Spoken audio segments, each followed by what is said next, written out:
means a plan of action for the development of areas which are lagging behind in socio-economic development. There is a need for improving the quantity and quality of infrastructure in rural areas such as banking, marketing, storage, transport, and communications etc. to realize its true potential. Diversification towards new areas such as livestock, fisheries, and other non-agricultural activities is necessary not only to reduce the risk from agriculture sector but also to provide productive sustainable livelihood options to our rural people.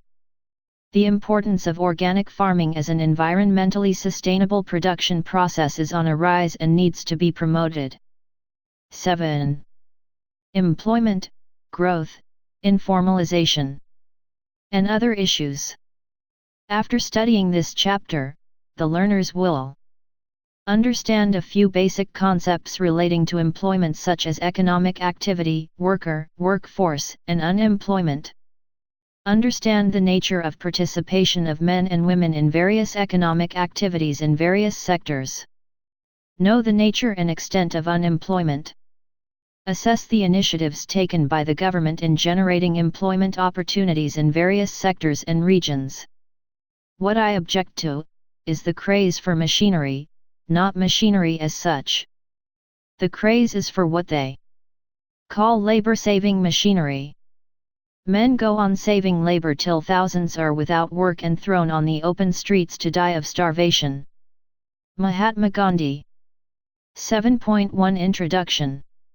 People do a variety of work.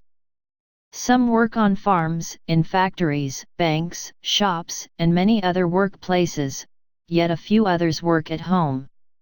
Work at home includes not only traditional work like weaving, lace making, or variety of handicrafts but also modern jobs like programming work in the IT industry. Earlier factory work meant working in factories located in cities, whereas now technology has enabled people to produce those facto-robust goods at home in villages. Why do people work? Work plays an important role in our lives as individuals and as members of society. People work for earning a living. Some people get, or have, money by inheriting it, not working for it. This does not completely satisfy anybody. Being employed in work gives us a sense of self-worth and enables us to relate ourselves meaningfully with others. Every working person is actively contributing to national income and hence, the development of the country by engaging in various economic activities. That is the real meaning of earning a living. We do not work only for ourselves, we also have a sense of accomplishment when we work to meet the requirements of those who are dependent on us. Having recognized the importance of work, Mahatma Gandhi insisted upon education and training through a variety of works including craft. Studying about working people gives us insights into the quality and nature of employment in our country and helps in understanding and planning our human resources. It helps us to analyze the contribution made by different industries and sectors towards national income. It also helps us to address many social issues such as exploitation of marginalized sections of the society, child labor etc. 7.2 Workers and employment. What is employment? Who is a worker? When a farmer works on fields, he or she produces food grains and raw materials for industries. Cotton becomes cloth in textile mills and in power looms. Lorries transport goods from one place to another. We know that the total money value of all such goods and services produced in a country in a year is called its gross domestic product for that year.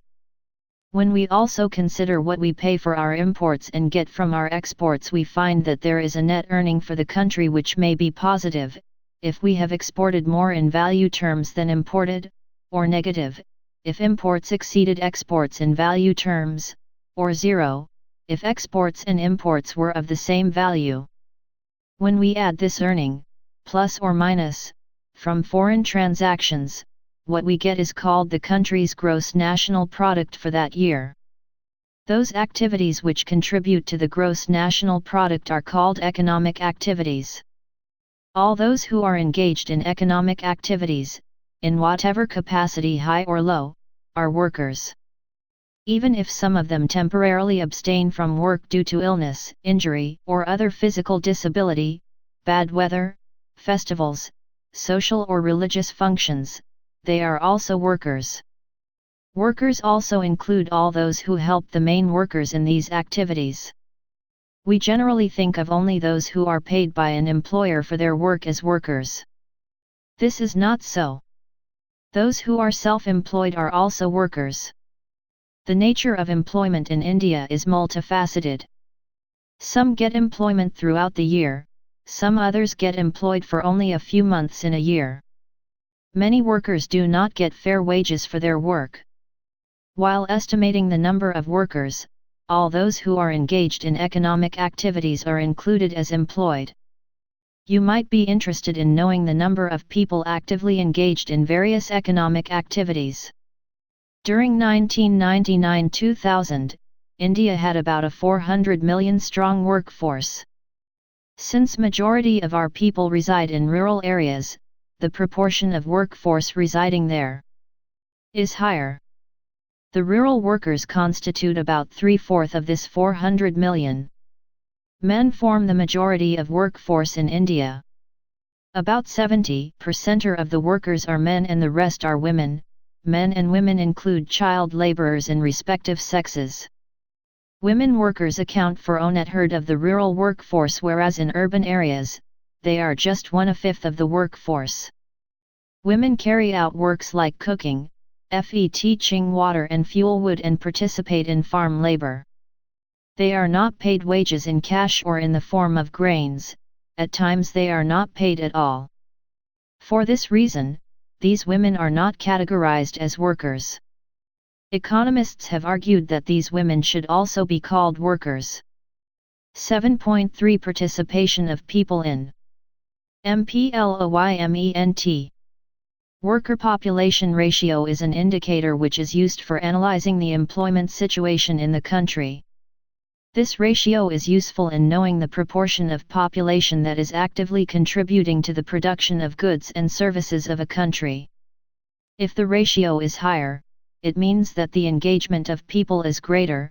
If the ratio for a country is medium or low, it means that a very high proportion of its population is not involved directly in economic activities.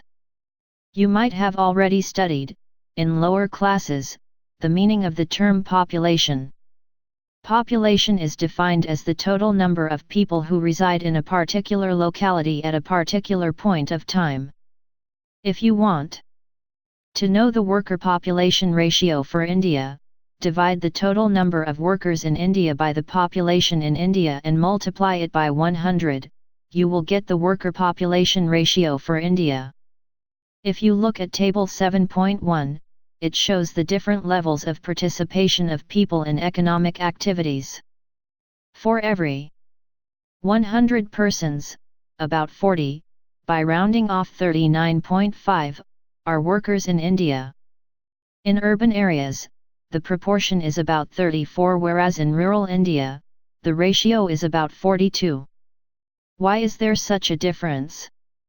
People in rural areas have limited resources to earn a higher income and participate more in the employment market. Many do not go to schools, colleges and other training institutions. Even if some go, they discontinue in the middle to join the workforce, whereas, in urban areas, a considerable section is able to study in various educational institutions. Urban people have a variety of employment opportunities. They look for the appropriate job to suit their qualifications and skills. In rural areas, people cannot stay at home as their economic condition may not allow them to do so. Compared to females, more males are found to be working. The difference in participation rates is very large in urban areas. For every 100 urban females, only about 14 are engaged in some economic activities. In rural areas, for every 100 rural women, about 30 participate in the employment market. Why are women, in general, and urban women, in particular, not working? It is common to find that where men are able to earn high incomes, families discourage female members from taking up jobs. Going back to what has already been mentioned above, many activities for the household engaged in by women are not recognized as productive work. This narrow definition of work leads to non-recognition of Fig. 7.2. Women's work and, therefore, to the underestimation of the number of women workers in the country. Think of the women actively engaged in many activities within the house and at family farms who are not paid for such work. As they certainly contribute to the maintenance of the household and farms, do you think that their number should be added to the number of women workers? 7.4 Self-employed hired. Workers. Does the worker population ratio say anything about workers' status in society or about the working conditions? By knowing the status with which a worker is placed in an enterprise, it may be possible to know one-dimension quality of employment in a country. It also enables us to know the attachment a worker has with his or her job and the authority she or he has over the enterprise and over other co-workers. Let us take 3 workers from the construction industry: a cement shop owner, a construction worker and a civil engineer of a construction company. Since the status of each one of them is different from another, they are also called differently. Workers who own and operate an enterprise to earn their livelihood are known as self-employed. Thus the cement shop owner is self-employed. More than half the workforce in India belongs to this category. The construction workers are known as casual wage labourers. They account for 33% of India's workforce. Such labourers are casually engaged in others' farms and, in return, get a remuneration for the work done. Workers like the civil engineer working in the construction company account for 15% of India's workforce. When a worker is engaged by someone or an enterprise and paid his or her wages on a regular basis, they are known as regular salaried employees. Look at Chart 7.1. You will notice that self-employment is a major source of livelihood for both men and women, as this category accounts for more than 50% of the workforce. Indiana both diagrams. Casual wage work is the second major source for both men and women, more so for the latter, 37%. When it comes to regular salaried employment, men are found to be so engaged in greater proportion. They form 18%, whereas women form only 8%. One of the reasons could be skill requirement. Since regular salaried jobs require skills and a higher level of literacy, women might not have been engaged to a great extent. When we compare the distribution of workforce in rural and urban areas in Chart 7.2, you will notice that the self-employed and casual wage laborers are found more in rural areas than in urban areas. In the latter, both self-employed and regular wage salaried jobs are greater. In the former, since majority of those depending on farming own plots of land and cultivate independently, the share of self-employed is greater. The nature of work in urban areas is different. Obviously, everyone cannot run factories, shops, and offices of various types. Moreover, enterprises in urban areas require workers on a regular basis. Work these out. We generally think that only those who are doing paid work regularly or casually, such as agricultural laborers, factory workers, those who work in banks and other offices as assistants and clerks, are workers. From the above discussion, you must have understood that those who are self-employed, such as pavement vegetable vendors, professionals such as lawyers, doctors, and engineers, are also workers. Mark A, B, and C against self-employed, regular salaried employees and casual wage laborers respectively. 1. Owner of a saloon. 2. Worker in a rice mill who is paid on daily basis but employed regularly. 3. Cashier in State Bank of India. 4. Typist working in a state government office on a daily wage basis but paid monthly. 5. A handloom weaver. 6. Loading worker in wholesale vegetable shop. 7. Owner of a cool drinks shop which sells Pepsi, Coca-Cola, and Mirinda. 8. Nurse in a private hospital who gets monthly salary and has been working regularly for the past 5 years. Economists point out that casual wage laborers are the most vulnerable among the 3 categories. Could you locate who these workers are and where they are found and why? Can we say that the self-employed earn more than the casual wage laborers or regular salaried employees? Identify a few other indicators of quality of employment. 7.5 Employment in firms, factories, and offices. In the course of economic development of a country, labor flows from agriculture and other related activities to industry and services. In this process, workers migrate from rural to urban areas. Eventually, at a much later stage, the industrial sector begins to lose its share of total employment as the service sector enters a period of rapid expansion. This shift can be understood by looking at the distribution of workers by industry. Generally, we divide all economic activities into 8 different industrial divisions. They are: 1. Agriculture, 2. Mining and quarrying, 3. Manufacturing, 4. Electricity, gas, and water supply, 5. Construction, 6. Trade, 7. Transport and storage, and 8. Services. For simplicity, all the working persons engaged in these divisions can be clubbed into 3 major sectors, viz. A. Primary sector, which includes 1. and 2. B. Secondary sector, which includes 3, 4, and 5. And C. Service sector, which includes divisions 6, 7, and 8. Table 7.2 shows the distribution of working persons in different industries during the year 1999-2000. Primary sector is the main source of employment for majority of workers. In India, secondary sector provides employment to only about 16% of workforce. About 24% of workers are Indiana the service sector. Table 7.2 also shows that more than 3/4 of the workforce in rural India depends on agriculture and mining and quarrying. About 10% of rural workers are working in manufacturing industries, construction, and other divisions. Service sector provides employment to only about 13% of rural workers.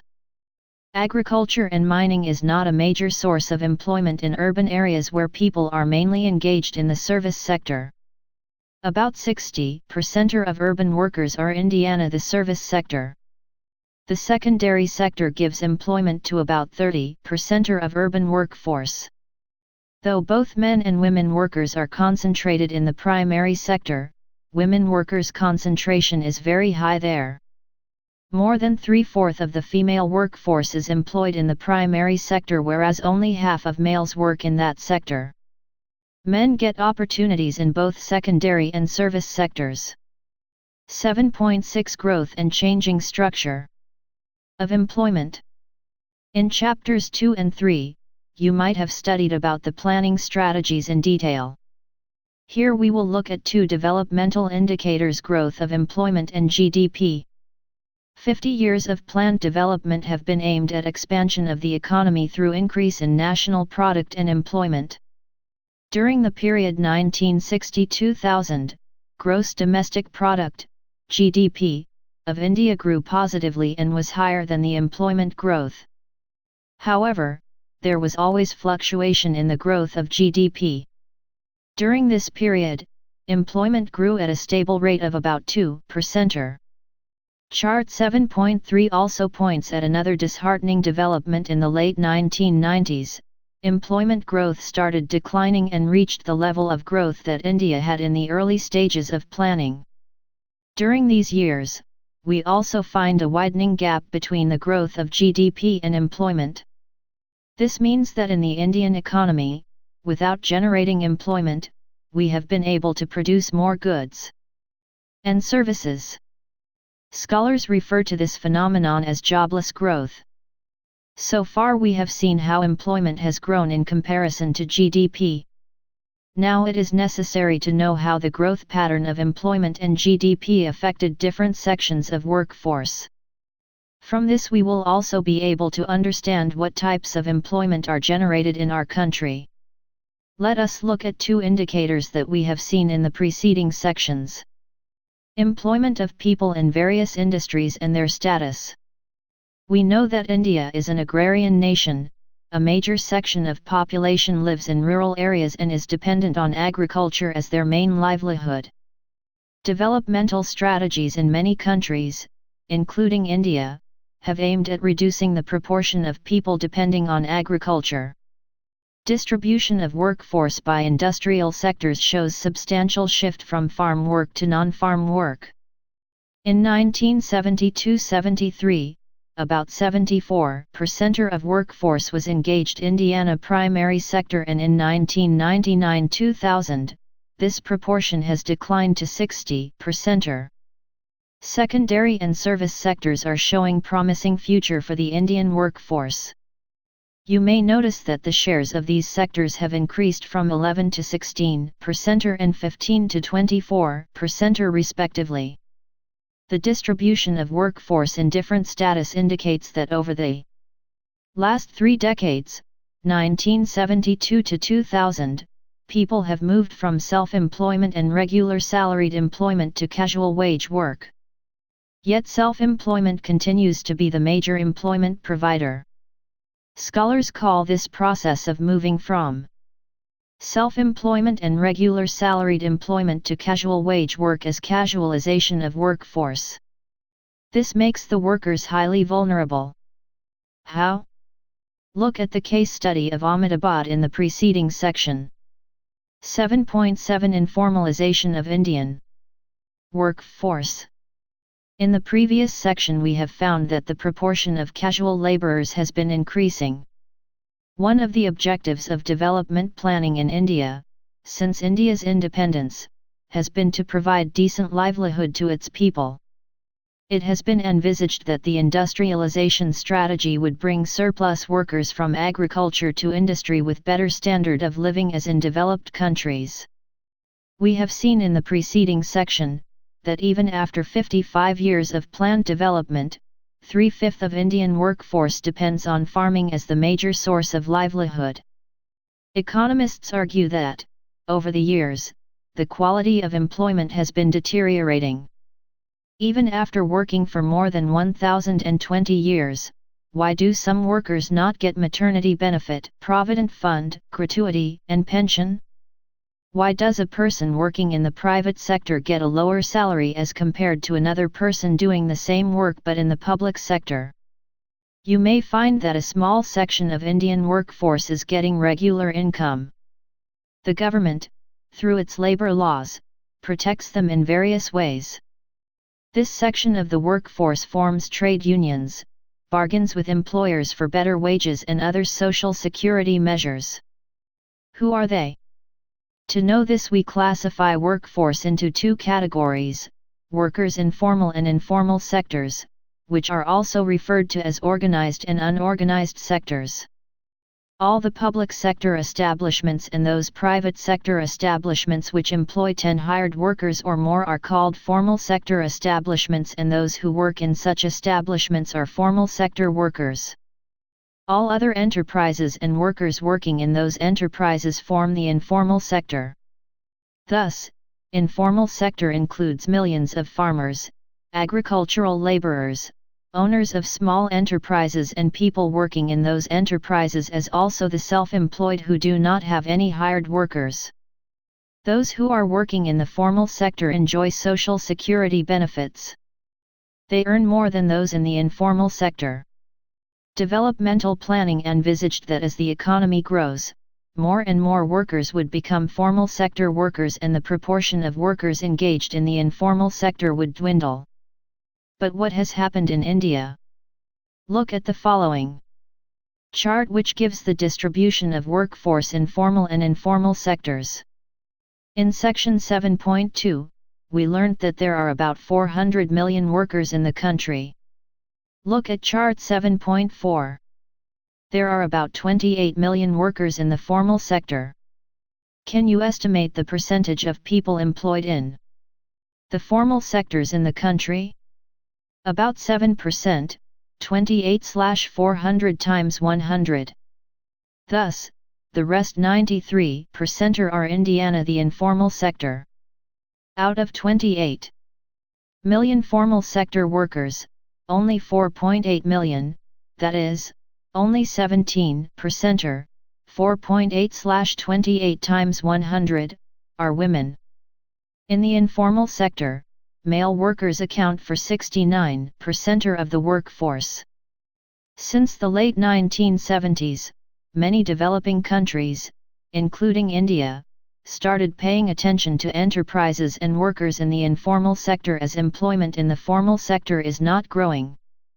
Workers and enterprises in the informal sector do not get regular income, they do not have any protection or regulation from the government.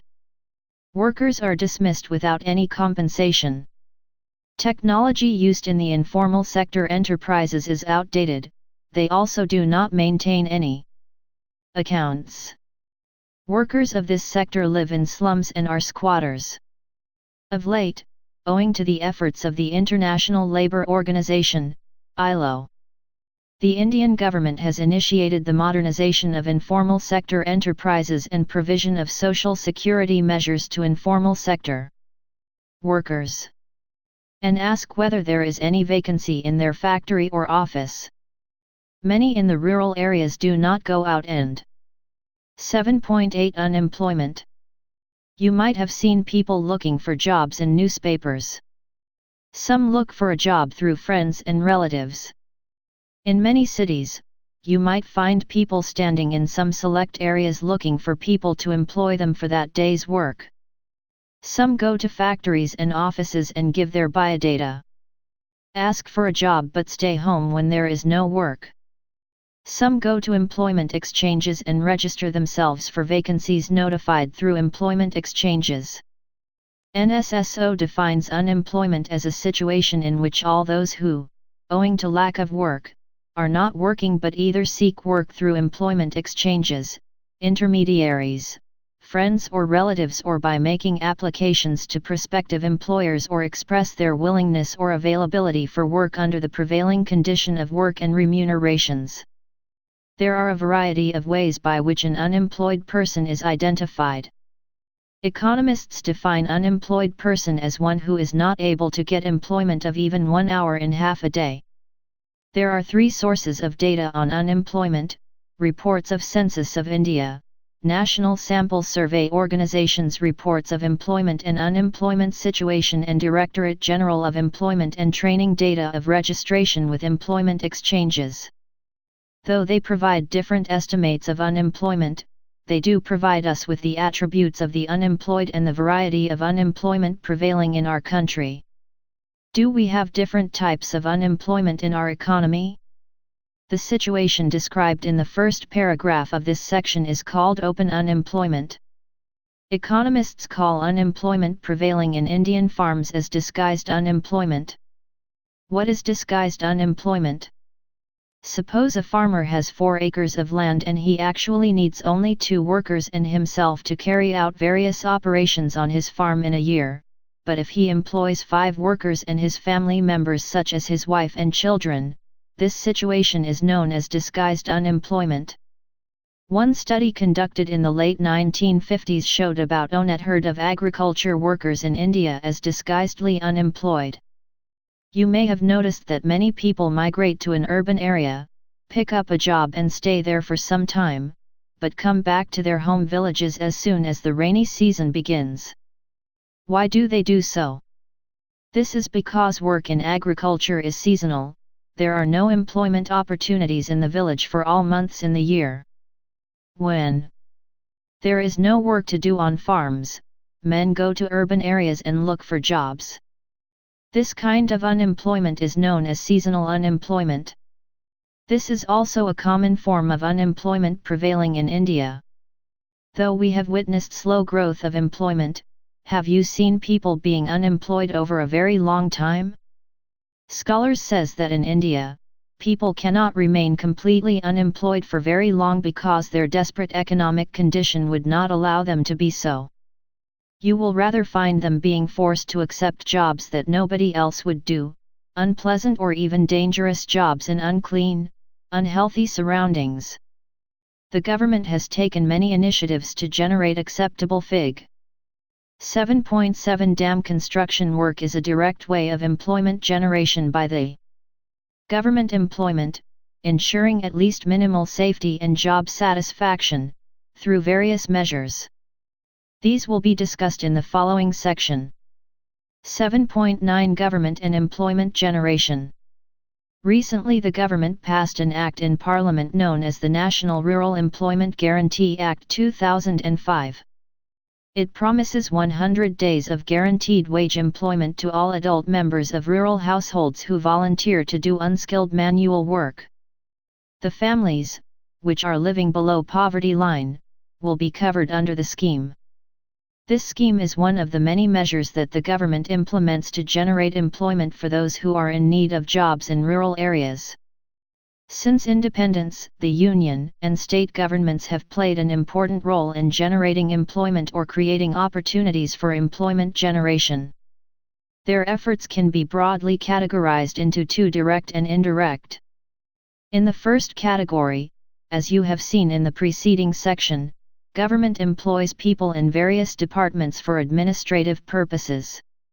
It also runs industries, hotels, and transport companies and hence provides employment directly to workers.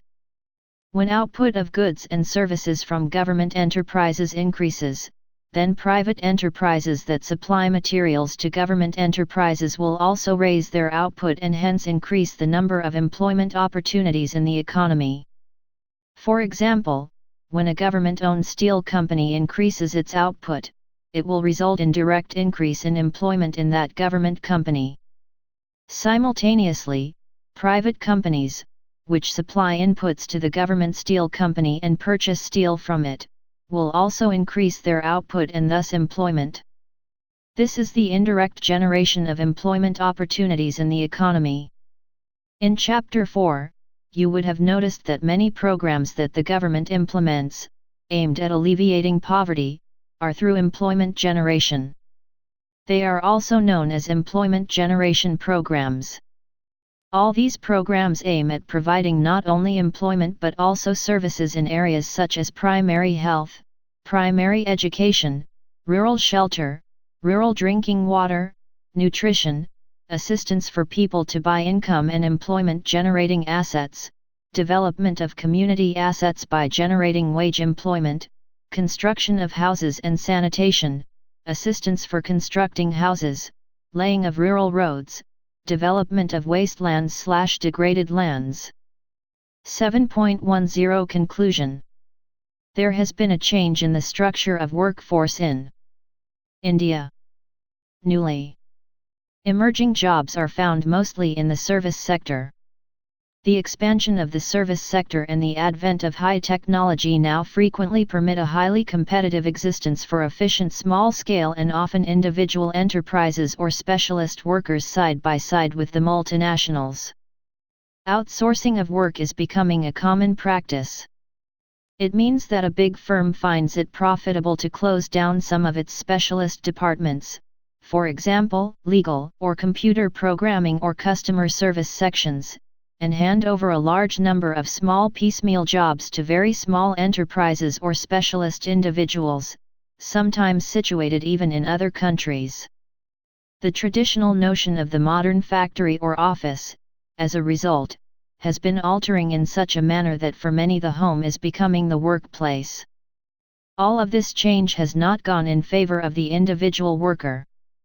The nature of employment has become more informal with only limited availability of social security measures to the workers. Moreover, in the last 2 decades, there has been rapid growth in the gross domestic product, but without simultaneous increase in employment opportunities. This has forced the government to take up initiatives in generating employment opportunities, particularly in the rural areas. Box 7.1, Formal Sector Employment. The information relating to employment in the formal sector is collected by the Union Ministry of Labour through employment exchanges located in different parts of the country. Do you know who is the major employer in the formal sector in India?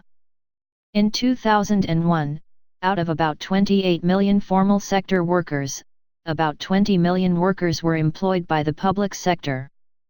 Here also men form the majority, as women constitute only about 1/6 of the formal sector workforce. Economists point out that the reform process initiated in the early 1990s resulted in a decline in the number of workers employed in the formal sector. What do you think? Box 7.2, Informalization in Ahmedabad. Ahmedabad is a prosperous city with its wealth based on the produce of more than 60 textile mills with a labor force of 1,50,000 workers employed in them. These workers had, over the course of the century, acquired a certain degree of income security. They had secure jobs with a living wage.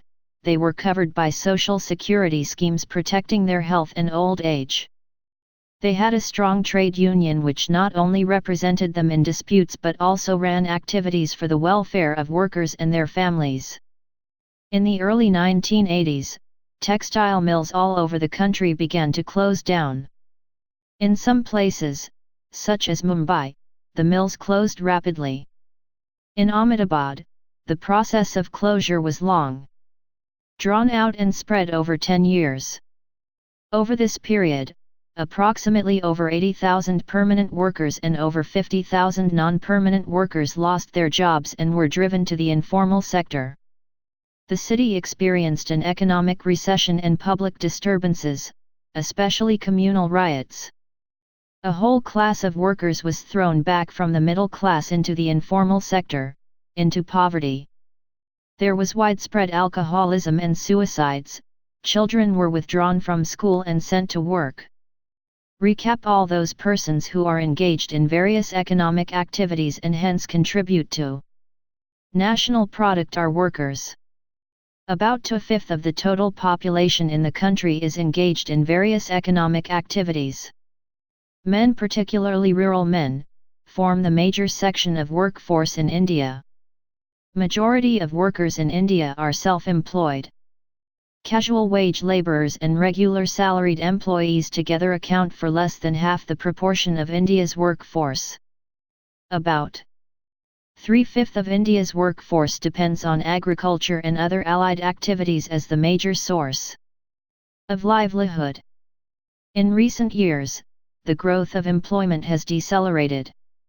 Post-reforms, India has been witness to employment opportunities in the service sector. These new jobs are found mostly in the informal sector, and the nature of jobs is also mostly casual.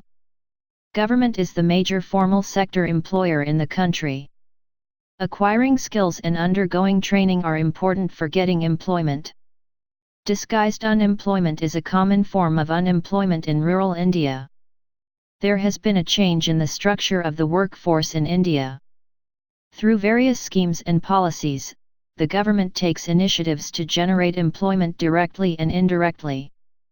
8. Infrastructure. After studying this chapter, the learners will understand the main challenges India faces in the areas of social and economic infrastructure, know the role of infrastructure in economic development, understand the role of energy as a critical component of infrastructure, understand the problems and prospects of the energy and health sectors, understand the health infrastructure of India. Many things we need can wait, the child cannot. To him, we cannot say tomorrow. His name is today. So is the infrastructure. Gabriela Mistral, Chilean poet. 8.1 Introduction. Have you ever thought of why some states in India are performing much better than others in certain areas? Why do Punjab, Haryana, and Himachal Pradesh prosper in agriculture and horticulture? Why are Maharashtra and Gujarat industrially more advanced than others? How come Kerala, popularly known as God's own country, has excelled in literacy, healthcare, and sanitation and also attracts tourists in such large numbers? Why does Karnataka's information technology industry attract world attention? It is all because these states have better infrastructure in the areas they excel than other states of India. Some have better irrigation facilities. Others have better transportation facilities, or are located near ports, which makes raw materials required for various manufacturing industries easily accessible. Cities like Bangalore in Karnataka attract many multinational companies because they provide world-class communication facilities. All these support structures, which facilitate development of a country, constitute its infrastructure. How then does infrastructure facilitate development? 8.2 What is infrastructure? Infrastructure provides supporting services in the main areas of industrial and agricultural production, domestic and foreign trade and commerce. These services include roads, railways, ports, airports, dams, power stations, oil and gas pipelines, telecommunication facilities, the country's educational system including schools and colleges, health system including hospitals, sanitary system including clean drinking water facilities, and the monetary system including banks, insurance, and other financial institutions. Some of these facilities have a direct impact on the working of the system of production, while others give indirect support by building the social sector of the economy. Some divide infrastructure into two categories: economic and social. Infrastructure associated with energy, transportation, and communication are included in the former category, whereas those related to education, health and housing are included in the latter. 8.3 Relevance of infrastructure. Infrastructure is the support system on which depends the efficient working of a modern industrial economy.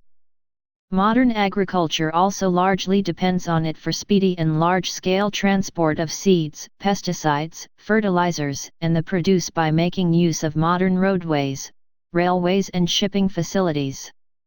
Modern agriculture also has to depend on insurance and banking facilities because of its need to operate on a very large scale.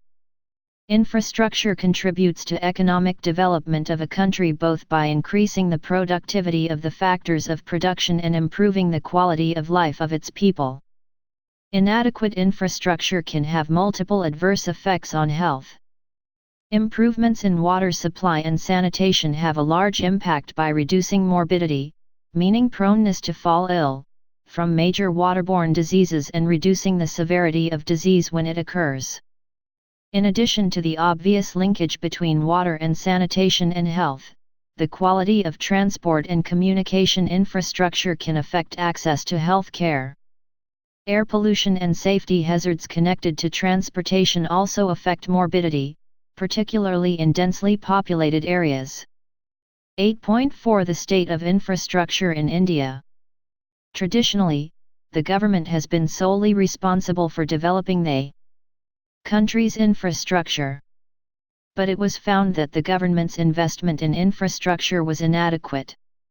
Today, the private sector by itself and also in joint partnership with the public sector, has started playing a very important role in infrastructure development. A majority of our people live in rural areas. Despite so much technical progress in the world, rural women are still using biofuels such as crop residues, dung, and fuel wood to meet their energy requirement. They walk long distances to FETCH fuel, water, and other basic needs. The census 2001 shows that in rural India only 56% households have an electricity connection and 43% still use kerosene. About 90% of the rural households use biofuels for cooking. Tap water availability is limited to only 24% of rural households. About 76% of the population drinks water from open sources such as wells, tanks, ponds, lakes, rivers, canals, etc. Another study conducted by the National Sample Survey Organization noted that by 1996, access to improved sanitation in rural areas was only 6%. Look at Table 8.1, which shows the state of some infrastructure in India in comparison to a few other countries. Though it is widely understood that infrastructure is the foundation of development, India is yet to wake up to the call. India invests only 5% of its GDP on infrastructure, which is far below that of China and Indonesia. Some economists have projected that India will become the third biggest economy in the world a few decades from now. For that to happen, India will have to boost its infrastructure investment. In any country, as the income rises, the composition of infrastructure requirements changes significantly. For low-income countries, basic infrastructure services like irrigation, transport, and power are more important. As economies mature and most of their basic consumption demands are met, the share of agriculture in the economy shrinks and more service-related infrastructure is required. This is why the share of power and telecommunication infrastructure is greater in high-income countries. Thus, development of infrastructure and economic development go hand in hand. Agriculture depends, to a considerable extent, on the adequate expansion and development of irrigation facilities. Industrial progress depends on the development of power and electricity generation, transport, and communications. Obviously, if proper attention is not paid to the development of infrastructure, it is likely to act as a severe constraint on economic development. In this chapter, the focus will be on only two kinds of infrastructure, those associated with energy and health. 8.5 Energy. Why do we need energy? In what forms is it available? Energy is a critical aspect of the development process of a nation. It is, of course, essential for industries. Now it is used on a large scale in agriculture and related areas like production and transportation of fertilizers, pesticides, and farm equipment. It is required in houses for cooking, household lighting, and heating. Can you think of producing a commodity or service without using energy? Sources of energy. There are commercial and non-commercial sources of energy. Commercial sources are coal, petroleum, and electricity as they are bought and sold. They account for over 50% of all energy sources consumed in India.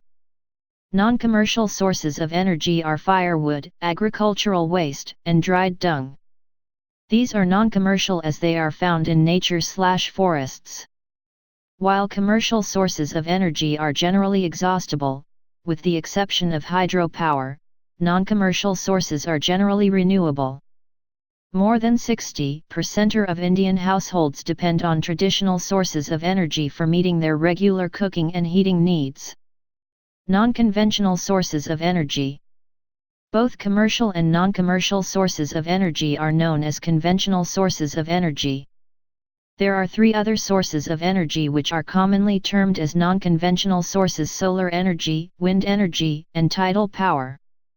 Being a tropical country, India has almost unlimited potential for producing all three types of energy if some appropriate cost-effective technologies that are already available are used.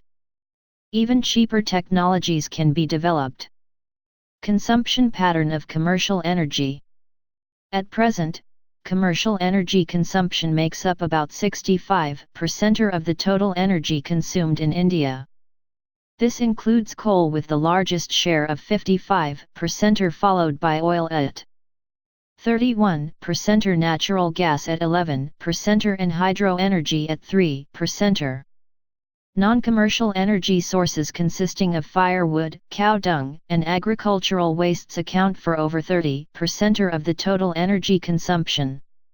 The critical feature of India's energy sector, and its linkages to the economy, is the import dependence on crude and petroleum products, which is likely to grow to more than 100% in the near future.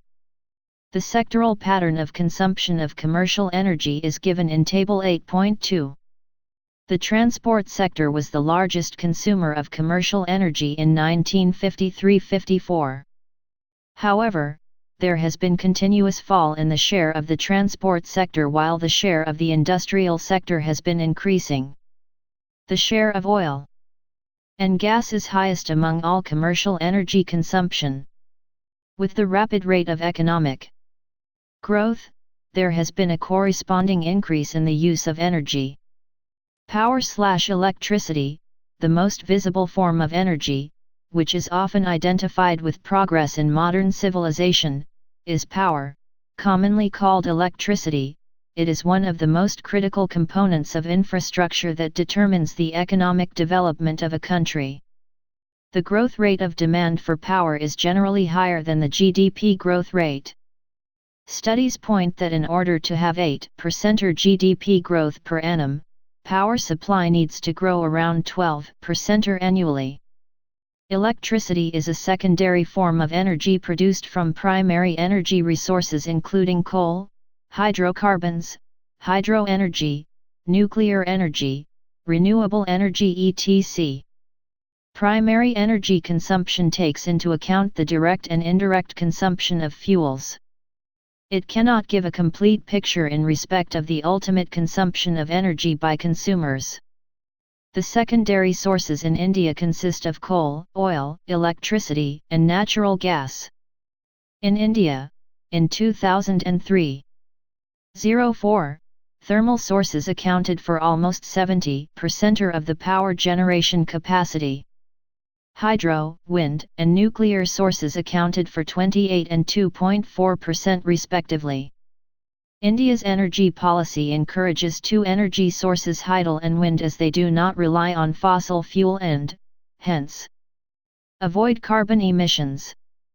This has resulted in faster growth of electricity produced from these two sources. Atomic energy is an important source of electric power. It has environmental advantages and is also likely to be economical in the long run. At present, nuclear energy accounts for only 2.4% of total primary energy consumption, against a global average of 13%. This is far too low. Some challenges in the power sector: electricity generated by various power stations is not consumed entirely by ultimate consumers. A part is consumed by power station auxiliaries. Also, while transmitting power, a portion is lost in transmission. What we get in our houses, offices, and factories is the net availability. Some of the challenges that India's power sector faces today are: 1. India's installed capacity to generate electricity is not sufficient to feed an annual economic growth of 7%.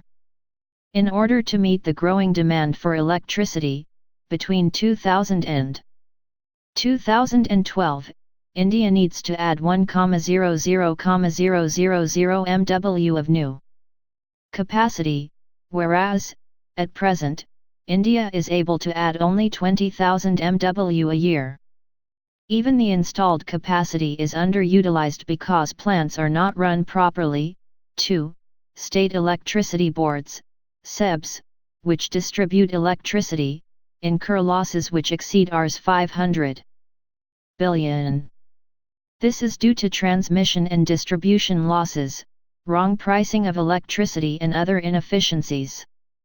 Some scholars also say that distribution of electricity to farmers is the main reason for the losses. Electricity is also stolen in different areas, which also adds to the woes of SEBs. 3. Private sector power generators are yet to play their role in a major way, same is the case with foreign investors. 4. There is general public unrest due to high power tariffs and prolonged power cuts in different parts of the country. 5. Thermal power plants, which are the mainstay of India's power sector, are facing shortage of raw material and coal supplies. Thus, continued economic development and population growth are driving the demand for energy faster than what India is producing currently. More public investment, better research and development efforts, exploration, technological innovation and use of renewable energy sources can ensure additional supply of electricity. Though the private sector has made some progress, it is necessary to tap this sector to come forward and produce power on a large scale. One also has to appreciate the efforts made in this regard. For example, India is already the world's fifth largest producer of wind power, with more than 95% investments coming from the private sector. Greater reliance on renewable energy resources offers enormous economic, social, and environmental benefits. 8.6 Health. Health is not only absence of disease but also the ability to realize one's potential. It is a yardstick of one's well-being. Health is the holistic process related to the overall growth and development of the nation. Though the 20th century has seen a global transformation in human health unmatched in history, it may be difficult to define the health status of a nation in terms of a single set of measures. Generally, scholars assess people's health by taking into account indicators like infant mortality and maternal mortality rates, life expectancy, and nutrition levels, along with the incidence of communicable and non-communicable diseases. Development of health infrastructure ensures a country of healthy manpower for production of goods and services.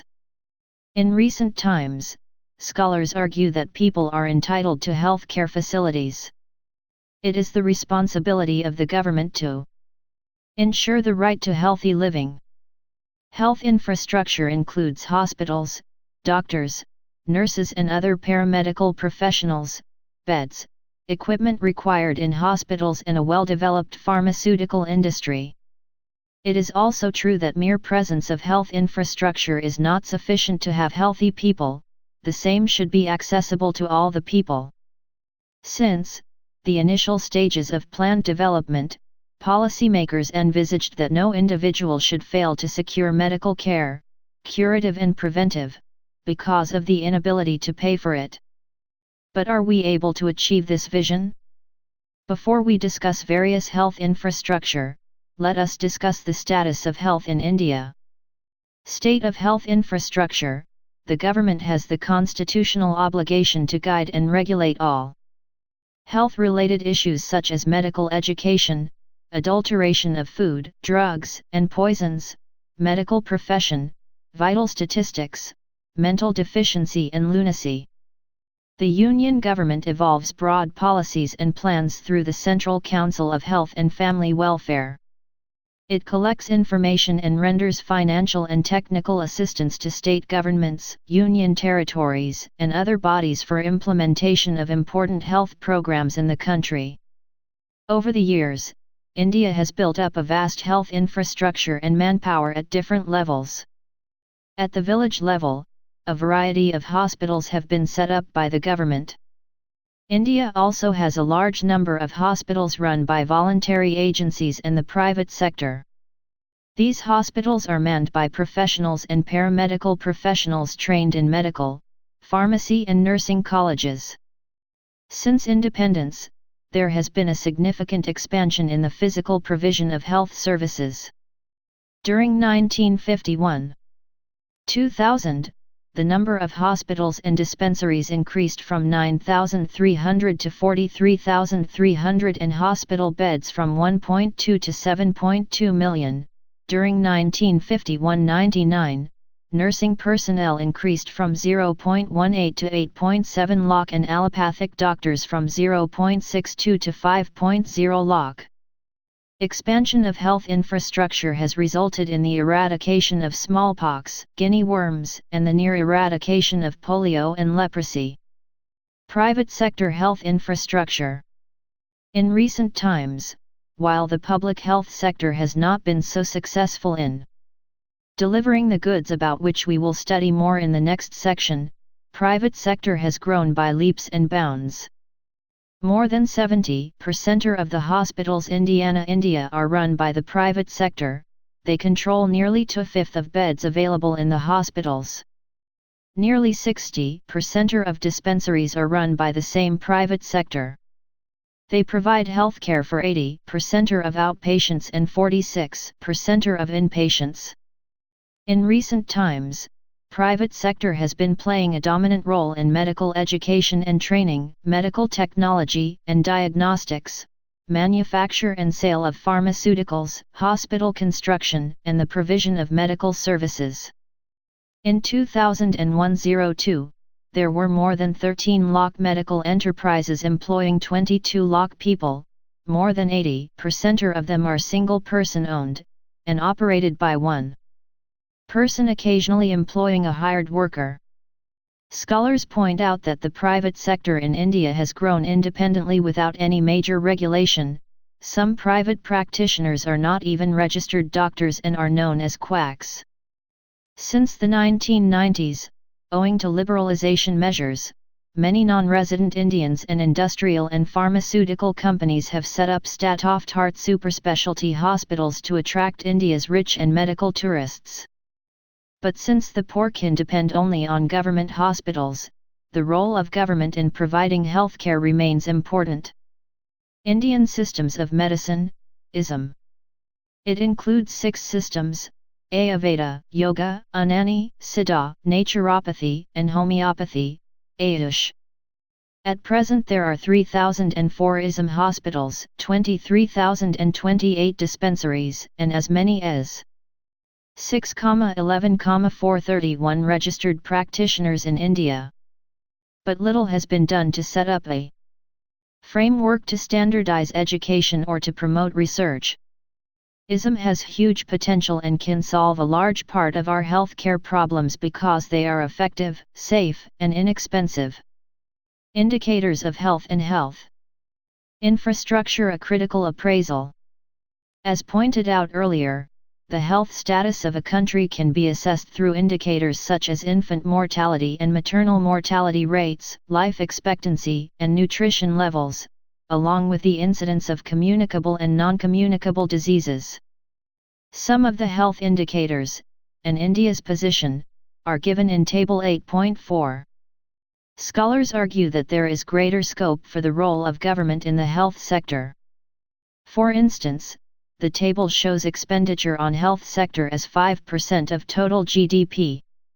This is abysmally low as compared to other countries, both developed and developing. One study points out that India has about 17% of the world's population, but it bears a frightening 20% of the global burden of diseases, GBD. GBD is an indicator used by experts to gauge the number of people dying prematurely due to a particular disease as well as the number of years spent by them in a state of disability owing to the disease. In India, more than half of GBD is accounted for by communicable diseases such as diarrhea, malaria, and tuberculosis. Every year around 5 lakh children die of waterborne diseases. The danger of AIDS is also looming large.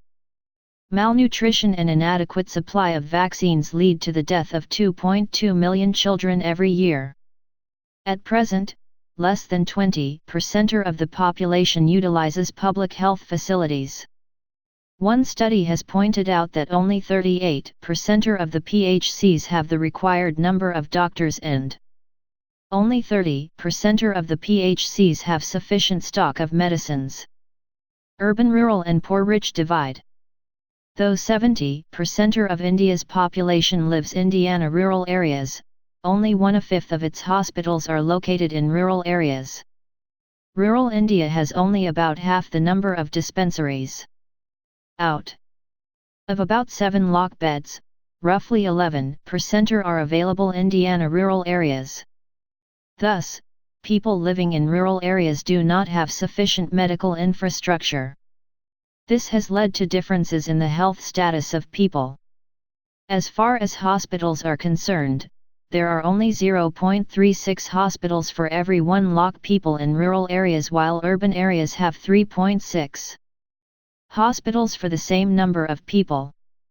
The PHCs located in rural areas do not offer even X-ray or blood testing facilities which, for a city dweller, constitutes basic health care.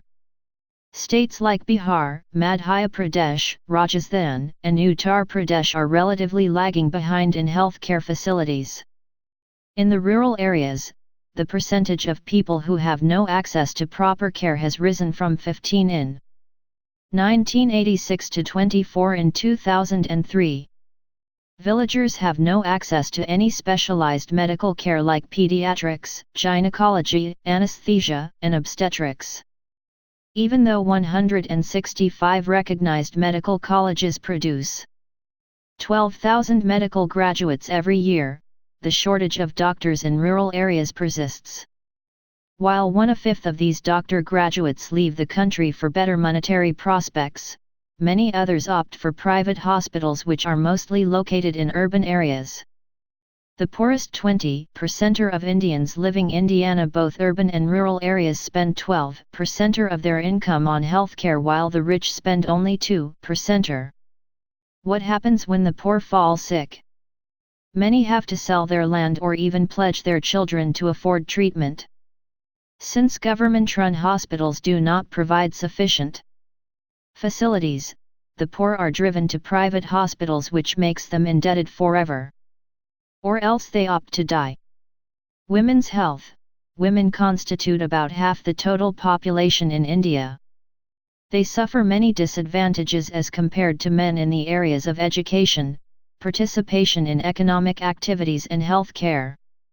The deterioration in the child-sex ratio in the country from 945 in 1991 to 927, as revealed by the census of 2001, points to the growing incidence of female feticide in the country. Close to 3,000,000 girls under the age of 15 are not only married but have already borne children at least once. More than 50% of married women between the age group of 15 and 49 have anemia and nutritional anemia caused by iron deficiency, which has contributed to 19% of maternal deaths. Abortions are also a major cause of maternal morbidity and mortality in India. Health is a vital public good and a basic human right. All citizens can get better health facilities if public health services are decentralized. Success in the long-term battle against diseases depends on education and efficient health infrastructure. It is, therefore, critical to create awareness on health and hygiene and provide efficient systems. The role of telecom and IT sectors cannot be neglected in this process. The effectiveness of healthcare programs also rests on primary healthcare. The ultimate goal should be to help people move towards a better quality of life. Private-public partnership can effectively ensure reliability, quality, and affordability of both drugs and Medicare. There is a sharp divide between the urban and rural healthcare in India. If we continue to ignore this deepening divide, we run the risk of destabilizing the socio-economic fabric of our country. In order to provide basic healthcare to all, accessibility and affordability need to be integrated in our basic health infrastructure. 8.7 Conclusion. Infrastructure, both economic and social, is essential for the development of a country. As a support system, it directly influences all economic activities by increasing the productivity of the factors of production and improving the quality of life. In the last 6 decades of independence, India has made considerable progress in building infrastructure. Nevertheless, its distribution is uneven. Many parts of rural India are yet to get good roads, telecommunication facilities, electricity, schools, and hospitals. As India moves towards modernization, the increase in demand for quality infrastructure, keeping in view their environmental impact, will have to be addressed. The reform policies, by providing various concessions and incentives, aim at attracting the private sector in general and foreign investors in particular. While assessing the two infrastructure energy and health, it is clear that there is scope for equal access to infrastructure for all. Box 8.1, Making a Difference. Thane City is acquiring a brand new image and environment-friendly makeover. Large-scale use of solar energy, which was considered a somewhat far-fetched concept, has brought in real benefits and results in cost and energy saving.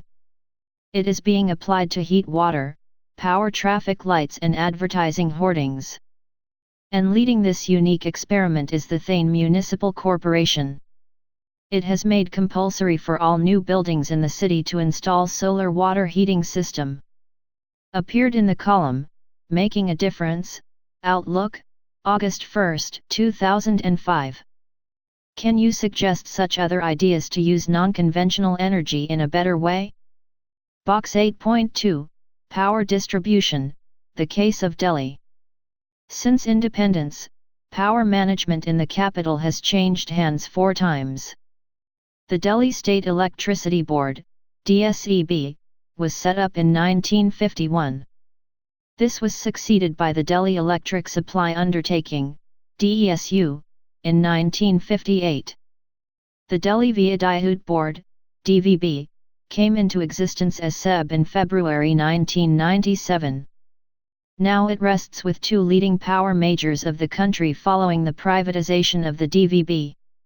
Reliance Energy Ltd owned BSES manages power distribution in 2/3 of Delhi through its 2 companies, known as Discoms. South and West areas are handled by BSES Rajdhani Power Limited, whereas BSES Yamuna Power Limited looks after central and east areas. The Tata Power-owned NDPL distributes power to the north and the northwest of the capital. Both the Discoms further have 23, 220 kV, grids between them to supply power to the approximately 28 lakh consumers in the capital area. The tariff structure and other regulatory issues are monitored by the Delhi Electricity Regulatory Commission, DERC. Though it was expected that there will be greater improvement in power distribution and the consumers will benefit in a major way, experience shows unsatisfactory results. Box 8.3, Saving Energy, Promoting the Case of Compact Fluorescent Lamps, CFL. According to the Bureau of Energy Efficiency, B, CFLs consume 80% or less power American Samoa compared to ordinary bulbs. As put by a CFL manufacturer, Indo-Asian, replacement of 1,100,000 watt bulbs with 20 watt CFLs can save 80 megawatt in power generation.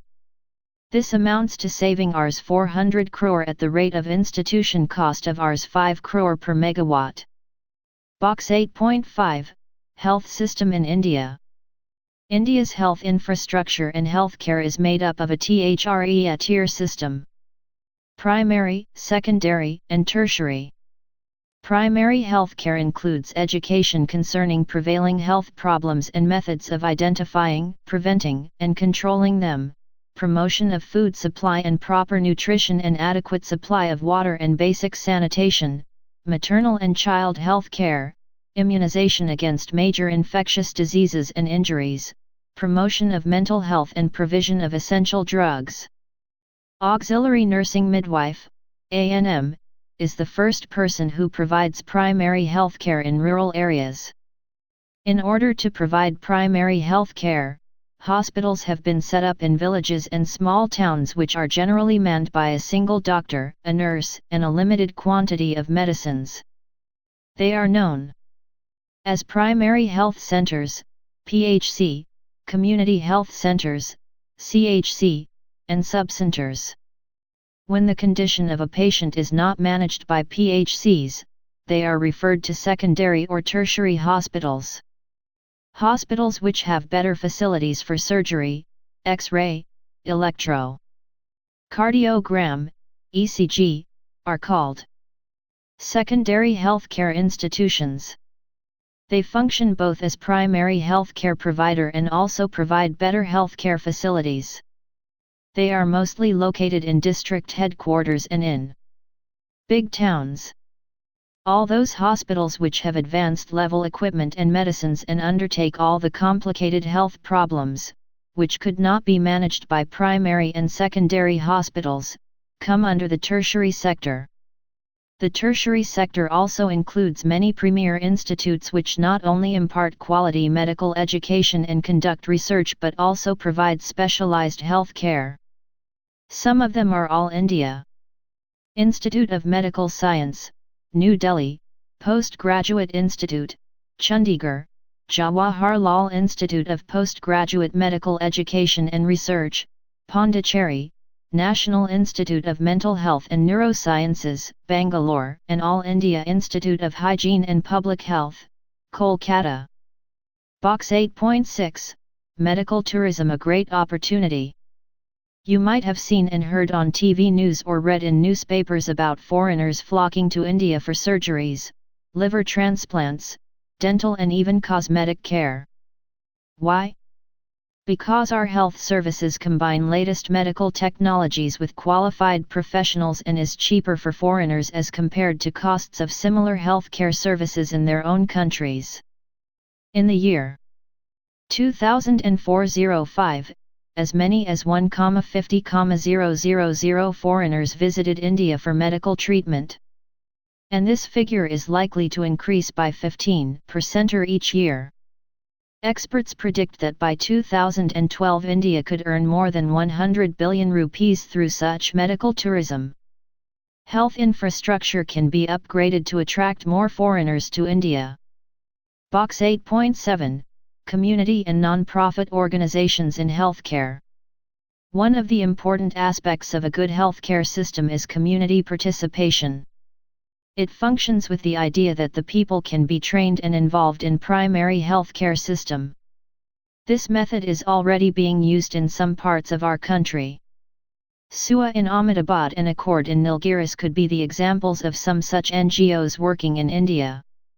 Trade unions have built alternative healthcare services for their members and also to give low-cost and rational care to people from nearby villages.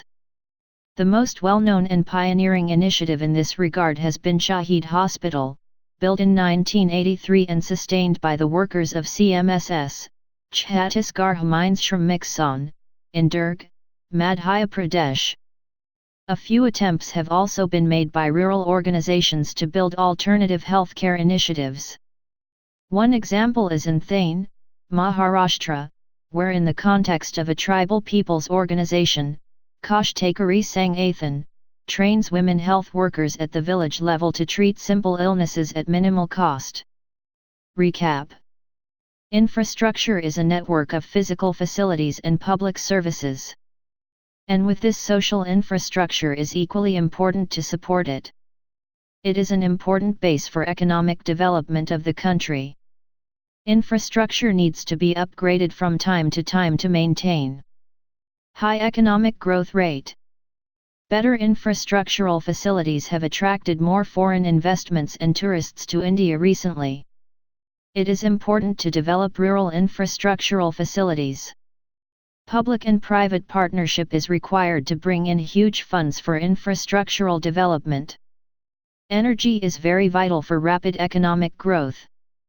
There is a big gap between consumer demand and supply of electricity in India. Non-conventional sources of energy can be of great support to meet shortage of energy. The power sector is facing a number of problems at generation, transmission, and distribution levels. Health is a yardstick of human well-being, physical as well as mental. There has been significant expansion in physical provision of health services and improvements in health indicators since independence. Public health system and facilities are not sufficient for the bulk of the population. There is a wide gap between rural-urban areas and between poor and rich in utilizing healthcare facilities. Women's health across the country has become a matter of great concern, with reports of increasing cases of female feticide and mortality. Regulated private sector health services can improve the situation and at the same time, NGOs and community participation are very important in providing healthcare facilities and spreading health awareness. Natural systems of medicine have to be explored and used to support public health. There is a great scope of advancement of medical tourism in India. 9. Environment in sustainable development. After studying this chapter, the learners will understand the concept of environment, analyze the causes and effects of environmental degradation and resource depletion, understand the nature of environmental challenges facing India, relate environmental issues to the larger context of sustainable development. The environment, left to itself, can continue to support life for millions of years. The single most unstable and potentially disruptive element in the scheme is the human species. Human beings, with modern technology, have the capacity to bring about, intentionally or unintentionally, far-reaching and irreversible changes in the environment. Anonymous. 9.1 Introduction. In the earlier chapters we have discussed the main economic issues faced by the Indian economy.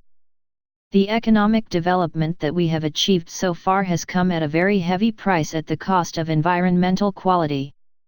As we step into an era of globalization that promises higher economic growth, we have to bear in mind the adverse consequences of the past development path on our environment and consciously choose a path of sustainable development. To understand the unsustainable path of development that we have taken and the challenges of sustainable development, we have to first understand the significance and contribution of environment to economic development. With this in mind, this chapter is divided into 3 sections. The first part deals with the functions and role of environment. The second section discusses the state of India's environment and the third section deals with steps and strategies to achieve sustainable development. 9.2 Environment definition in functions. Environment is defined as the total planetary inheritance and the totality of all resources. It includes all the biotic and abiotic factors that influence each other. While all living elements, the birds, animals, and plants, forests, fisheries etc., are biotic elements, abiotic elements include air, water, land etc. Rocks and sunlight are all examples of abiotic elements of the environment. A study of the environment then calls for a study of the interrelationship between these biotic and abiotic components of the environment. Functions of the environment. The environment performs 4 vital functions. 1. It supplies resources. Resources here include both renewable and non-renewable resources. Renewable resources are those which can be used without the possibility of the resource becoming depleted or exhausted. That is, a continuous supply of the resource remains available. Examples of renewable resources are the trees in the forests and the fishes in the ocean. Non-renewable resources, on the other hand, are those which get exhausted with extraction and use, for example, fossil fuel. 2. It assimilates waste. 3. It sustains life by providing genetic and biodiversity and 4. It also provides aesthetic services like scenery etc. The environment is able to perform these functions without any interruption as long as the demand on these functions is within its carrying capacity. This implies that the resource extraction is not above the rate of regeneration of the resource and the wastes generated are within the assimilating capacity of the environment. When this is not so, the environment fails to perform its third and vital function of life sustenance, and this results in an environmental crisis. This is the situation today all over the world. The rising population of the developing countries and the affluent consumption and production standards of the developed world have placed a huge stress on the environment in terms of its first 2 functions. Many resources have become extinct and the wastes generated are beyond the absorptive capacity of the environment. Absorptive capacity means the ability of the environment to absorb degradation. The result: we are today at the threshold of environmental crisis. The past development has polluted and dried up rivers and other aquifers, making water an economic good. Besides, the intensive and extensive extraction of both renewable and non-renewable resources has exhausted some of these vital resources, and we are compelled to spend huge amounts on technology and research to explore new resources. Added to these are the health costs of degraded environmental quality, decline in air and water quality. 70% of water in India is polluted, have resulted in increased incidence of respiratory and waterborne diseases. Hence, the expenditure on health is also rising. To make matters worse, global environmental issues such as global warming and ozone depletion also contribute to increased financial commitments for the government. Thus, it is clear that the opportunity costs of negative environmental impacts are high. The biggest question that arises is, are environmental problems new to this century? If so, why? The answer to this question requires some elaboration. In the early days when civilization just began, or before this phenomenal increase in population, and before countries took to industrialization, the demand for environmental resources and services was much less than their supply. This meant that pollution was within the absorptive capacity of the environment, and the rate of resource extraction was less than the rate of regeneration of these resources. Hence, environmental problems did not arise. But with population explosion and with the advent of industrial revolution to meet the growing needs of the expanding population, things changed. The result was that the demand for resources for both production and consumption went beyond the rate of regeneration of the resources. The pressure on the absorptive capacity of the environment increased tremendously. This trend continues even today. Thus, what has happened is a reversal of supply-demand relationship for environmental quality. We are now faced with increased demand for environmental resources and services, but their supply is limited due to overuse and misuse. Hence, the environmental issues of waste generation and pollution have become critical today. 9.3 State of India's environment. India has abundant natural resources in terms of rich quality of soil, hundreds of rivers and tributaries, lush green forests, plenty of mineral deposits beneath the land surface, vast strata of the Indian Ocean, ranges of mountains, etc. The black soil of the Deccan Plateau is particularly suitable for cultivation of cotton, leading to concentration of textile industries in this region. The Indo-Gangetic plains spread from the Arabian Sea to the Bay of Bengal are one of the most fertile, intensively cultivated and densely populated regions in the world. India's forests, though unevenly distributed, provide green cover for a majority of its population and natural cover for its wildlife. Large deposits of iron ore, coal, and natural gas are found in the country. India alone accounts for nearly 20% of the world's total iron ore reserves. Bauxite, copper, chromate, diamonds, gold, lead, lignite, manganese, zinc, uranium, etc. are also available in different parts of the country. However, the developmental activities in India have resulted in pressure on its finite natural resources, besides creating impacts on human health and well-being. The threat to India's environment poses a dichotomy: threat of poverty-induced environmental degradation and, at the same time, threat of pollution from affluence in a rapidly growing industrial sector. Air pollution, water contamination, soil erosion, deforestation, and wildlife extinction are some of the most pressing environmental concerns of India. The priority issues identified are 1. Land degradation, 2. Biodiversity loss, 3. Air pollution with special reference to vehicular pollution in urban cities, 4. Management of fresh water, and 5. Solid waste management. Land in India suffers from varying degrees and types of degradation stemming mainly from unstable use and inappropriate management practices. Some of the factors responsible for land degradation are 1. Loss of vegetation occurring due to deforestation, 2. Unsustainable fuel wood and fodder extraction. 3. Shifting cultivation. 4. Encroachment into forest lands. 5. Forest fires and overgrazing. 6. Non-adoption of adequate soil conservation measures. 7. Improper crop rotation. 8.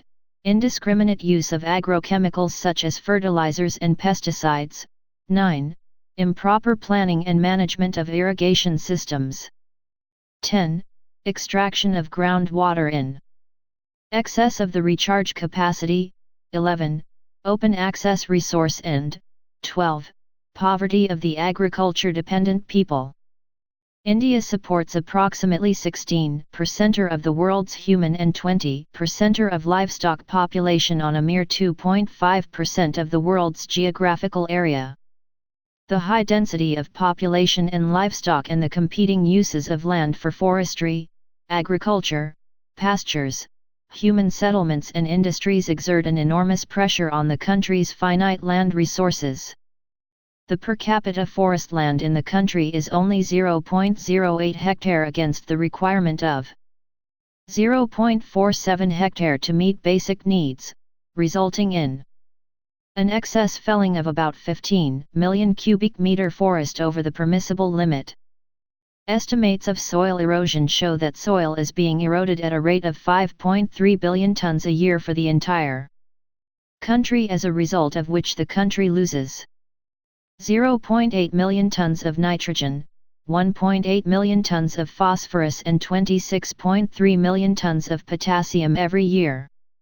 According to the Government of India, the quantity of nutrients lost due to erosion each year ranges from 5.8 to 8.4 million tons. In India, air pollution is widespread in urban areas where vehicles are the major contributors and in a few other areas which have a high concentration of industries and thermal power plants. Vehicular emissions are of particular concern since these are ground-level sources and, thus, have the maximum impact on the general population. The number of motor vehicles has increased from about 3 lakh in 1951 to 67 crores in 2003. In 2003, personal transport vehicles, two-wheeled vehicles and cars only, constituted about 80% of the total number of registered vehicles, thus contributing significantly to total air pollution load. India is one of the 10 most industrialized nations of the world. But this status has brought with it unwanted and unanticipated consequences such as unplanned urbanization, pollution, and the risk of accidents. The CPCB, Central Pollution Control Board, has identified 17 categories of industries, large and medium scale, as significantly polluting. The above points highlight the challenges to India's environment. The various measures adopted by the Ministry of Environment and the central and state pollution control boards may not yield reward unless we consciously adopt a path of sustainable development. The concern for future generations alone can make development last forever. Development to enhance our current living styles, without concern for posterity, will deplete resources and degrade environment at a pace that is bound to result in both environmental and economic crisis. 9.4. Sustainable development. Environment and economy are interdependent and need each other. Hence, development that ignores its repercussions on the environment will destroy the environment that sustains life forms. What is needed is sustainable development, development that will allow all future generations to have a potential average quality of life that is at least as high as that which is being enjoyed by the current generation. The concept of sustainable development was emphasized by the United Nations Conference on Environment and Development, UNCERT, which defined it as development that meets the need of the present generation without compromising the ability of the future generation to meet their own needs. Read the definition again. You will notice that the term need and the phrase future generations in the definition are the catchphrases. The use of the concept needs in the definition is linked to distribution of resources. The seminal report Our Common Future that gave the above definition explained sustainable development as meeting the basic needs of all and extending to all the opportunity to satisfy their aspirations for a better life. Meeting the needs of all requires redistributing resources and is hence a moral issue. Edward Barbee defined sustainable development as one which is directly concerned with increasing the material standard of living of the poor at the grassroots level. This can be quantitatively measured in terms of increased income, real income, educational services, health care, sanitation, water supply etc. In more specific terms, sustainable development aims at decreasing the absolute poverty of the poor by providing lasting and secure livelihoods that minimize resource depletion, environmental degradation, cultural disruption, and social instability. Sustainable development is, in this sense, a development that meets the basic needs of all, particularly the poor majority, for employment, food, energy, water, housing, and ensures growth of agriculture, manufacturing, power and services to meet these needs. The Brundtland Commission emphasizes on protecting the future generation. This is in line with the argument of the environmentalists who emphasize that we have a moral obligation to hand over the planet Earth in good order to the future generation, that is, the present generation should bequeath a better environment to the future generation. At least we should leave to the next generation a stock of quality of life assets no less than what we have inherited. The present generation should promote development that enhances the natural and built environment in ways that are compatible with I. Conservation of natural assets. 2. Preservation of the regenerative capacity of the world's natural ecological system. 3. Avoiding the imposition of added costs or risks on future generations. According to Herman Daly, a leading environmental economist, to achieve sustainable development, the following needs to be done. 1. Limiting the human population to a level within the carrying capacity of the environment. The carrying capacity of the environment is like a plimsoll line of the ship, which is its load limit mark. In the absence of the plimsoll line for the economy, human scale grows beyond the carrying capacity of the Earth and deviates from sustainable development. 2. Technological progress should be input efficient and not input consuming. 3. Renewable resources should be extracted on a sustainable basis, that is, rate of extraction should not exceed rate of regeneration. 4. For non-renewable resources, rate of depletion should not exceed the rate of creation of renewable substitutes. And 5. Inefficiencies arising from pollution should be corrected. 9.5 Strategies for Sustainable Development. Use of non-conventional sources of energy. India, as you know, is hugely dependent on thermal and hydro power plants to meet its power needs. Both of these have adverse environmental impacts. Thermal power plants emit large quantities of carbon dioxide, which is a greenhouse gas. It also produces fly ash, which, if not used properly, can cause pollution of water bodies, land, and other components of the environment.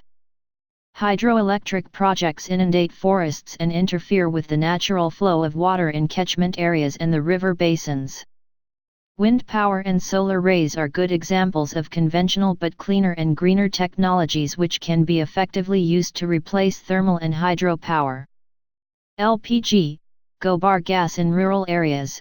Households in rural areas generally use wood, dung cake, or other biomass as fuel. This practice has several adverse implications like deforestation, reduction in green cover, wastage of cattle dung, and air pollution. To rectify the situation, subsidized LPG is being provided. In addition, gobar gas plants are being provided through easy loans and subsidy. As far as liquefied petroleum gas, LPG, is concerned, it is a clean fuel. It reduces household pollution to a large extent. Also, energy wastage is minimized. For the gobar gas plant to function, cattle dung is fed to the plant and gas is produced which is used as fuel, while the slurry which is left over is a very good organic fertilizer and soil conditioner. CNG in urban areas. In Delhi, the use of compressed natural gas, CNG, as fuel in public transport system has significantly lowered air pollution and the air has become cleaner in the last few years. Wind power. In areas where speed of wind is usually high, windmills can provide electricity without any adverse impact on the environment. Wind turbines move with the wind and electricity is generated. No doubt, the initial cost is high. But the benefits are such that the high cost gets easily absorbed. Solar power through photovoltaic cells. India is naturally endowed with a large quantity of solar energy in the form of sunlight. We use it in different ways. For example, we dry our clothes, grains, other agricultural products as well as various items made for daily use. We also use sunlight to warm ourselves in winter. Plants use solar energy to perform photosynthesis. Now, with the help of photovoltaic cells, solar energy can be converted into electricity. These cells use special kind of materials to capture solar energy and then convert the energy into electricity. This technology is extremely useful for remote areas and for places where supply of power through grid or power lines is either not possible or proves very costly. This technique is also totally free from pollution. Mini-hydel plants. In mountainous regions, streams can be found almost everywhere. A large percentage of such streams are perennial. Mini-hydel plants use the energy of such streams to move small turbines. The turbines generate electricity which can be used locally.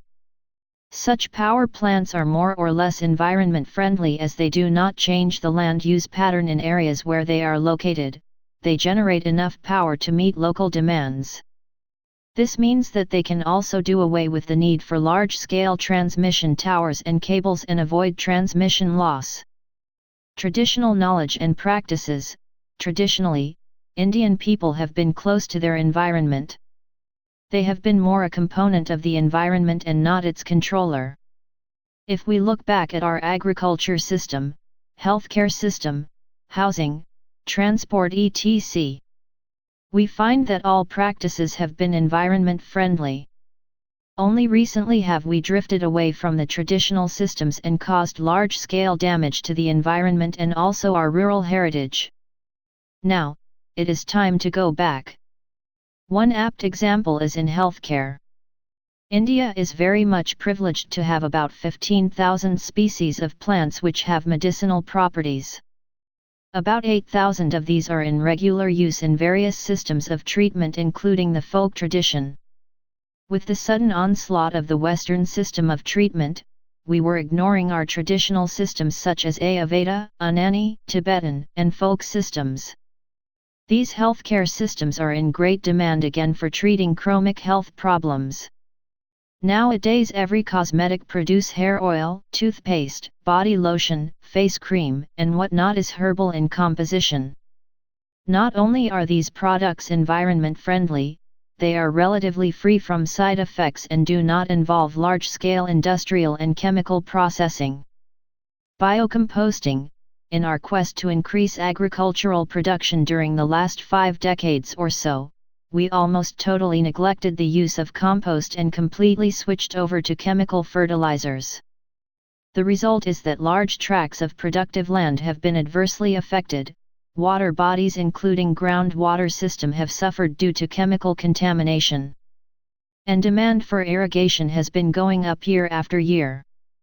Farmers, in large numbers all over the country, have again started using compost made from organic wastes of different types. In certain parts of the country, cattle are maintained only because they produce dung, which is an important fertilizer and soil conditioner. Earthworms can convert organic matter into compost faster than the normal composting process. This process is now being widely used. Indirectly, the civic authorities are benefited too as they have to dispose reduced quantity of waste. Biopest control. with the advent of Green Revolution, the entire country entered into a frenzy to use more and more chemical pesticides for higher yield. Soon, the adverse impacts began to show. Food products were contaminated, soil, water bodies and even groundwater were polluted with pesticides. Even milk, meat, and fishes were found to be contaminated. To meet this challenge, efforts are on to bring in better methods of pest control. One such step is the use of pesticides based on plant products. Neem trees are proving to be quite useful. Several types of pest-controlling chemicals have been isolated from neem and these are being used. Mixed cropping and growing different crops in consecutive years on the same land have also helped farmers. In addition, awareness is spreading about various animals and birds which help in controlling pests. For example, snakes are one of the prime group of animals which prey upon rats, mice and various other pests. Similarly, large varieties of birds, for example, owls and peacocks, prey upon vermin and pests. If these are allowed to dwell around the agricultural areas, they can clear large varieties of pests including insects. Lizards are also important in this regard. We need to know their value and save them. Sustainable development has become a catchphrase today. It is indeed a paradigm shift in development thinking. Though it has been interpreted in a number of ways, adherence to this path ensures lasting development and non-declining welfare for all. 9.6 Conclusion. Economic development, which aimed at increasing the production of goods and services to meet the needs of a rising population, puts greater pressure on the environment. In the initial stages of development, the demand for environmental resources was less than that of supply. Now the world is faced with increased demand for environmental resources but their supply is limited due to overuse and misuse. Sustainable development aims at promoting the kind of development that minimizes environmental problems and meets the needs of the present generation without compromising the ability of the future generation to meet their own needs. Box 9.1 Global warming. Global warming is a gradual increase in the average temperature of the Earth's lower atmosphere as a result of the increase in greenhouse gases since the Industrial Revolution. Much of the recent observed and projected global warming is human-induced. It is caused by man-made increases in carbon dioxide and other greenhouse gases through the burning of fossil fuels and deforestation. Adding carbon dioxide, methane, and such other gases, that have the potential to absorb heat, to the atmosphere with no other changes will make our planet's surface warmer. The atmospheric concentrations of carbon dioxide and CH4 have increased by 31% and 149% respectively above pre-industrial levels since 1750. During the past century, the atmospheric temperature has risen by 1.1 degrees Fahrenheit, 0.6 degrees Celsius, and sea level has risen several inches. Some of the longer-term results of global warming are melting of polar ice with a resulting rise in sea level and coastal flooding, disruption of drinking water supplies dependent on snow melts, extinction of species as ecological niches disappear, more frequent tropical storms, and an increased incidence of tropical diseases.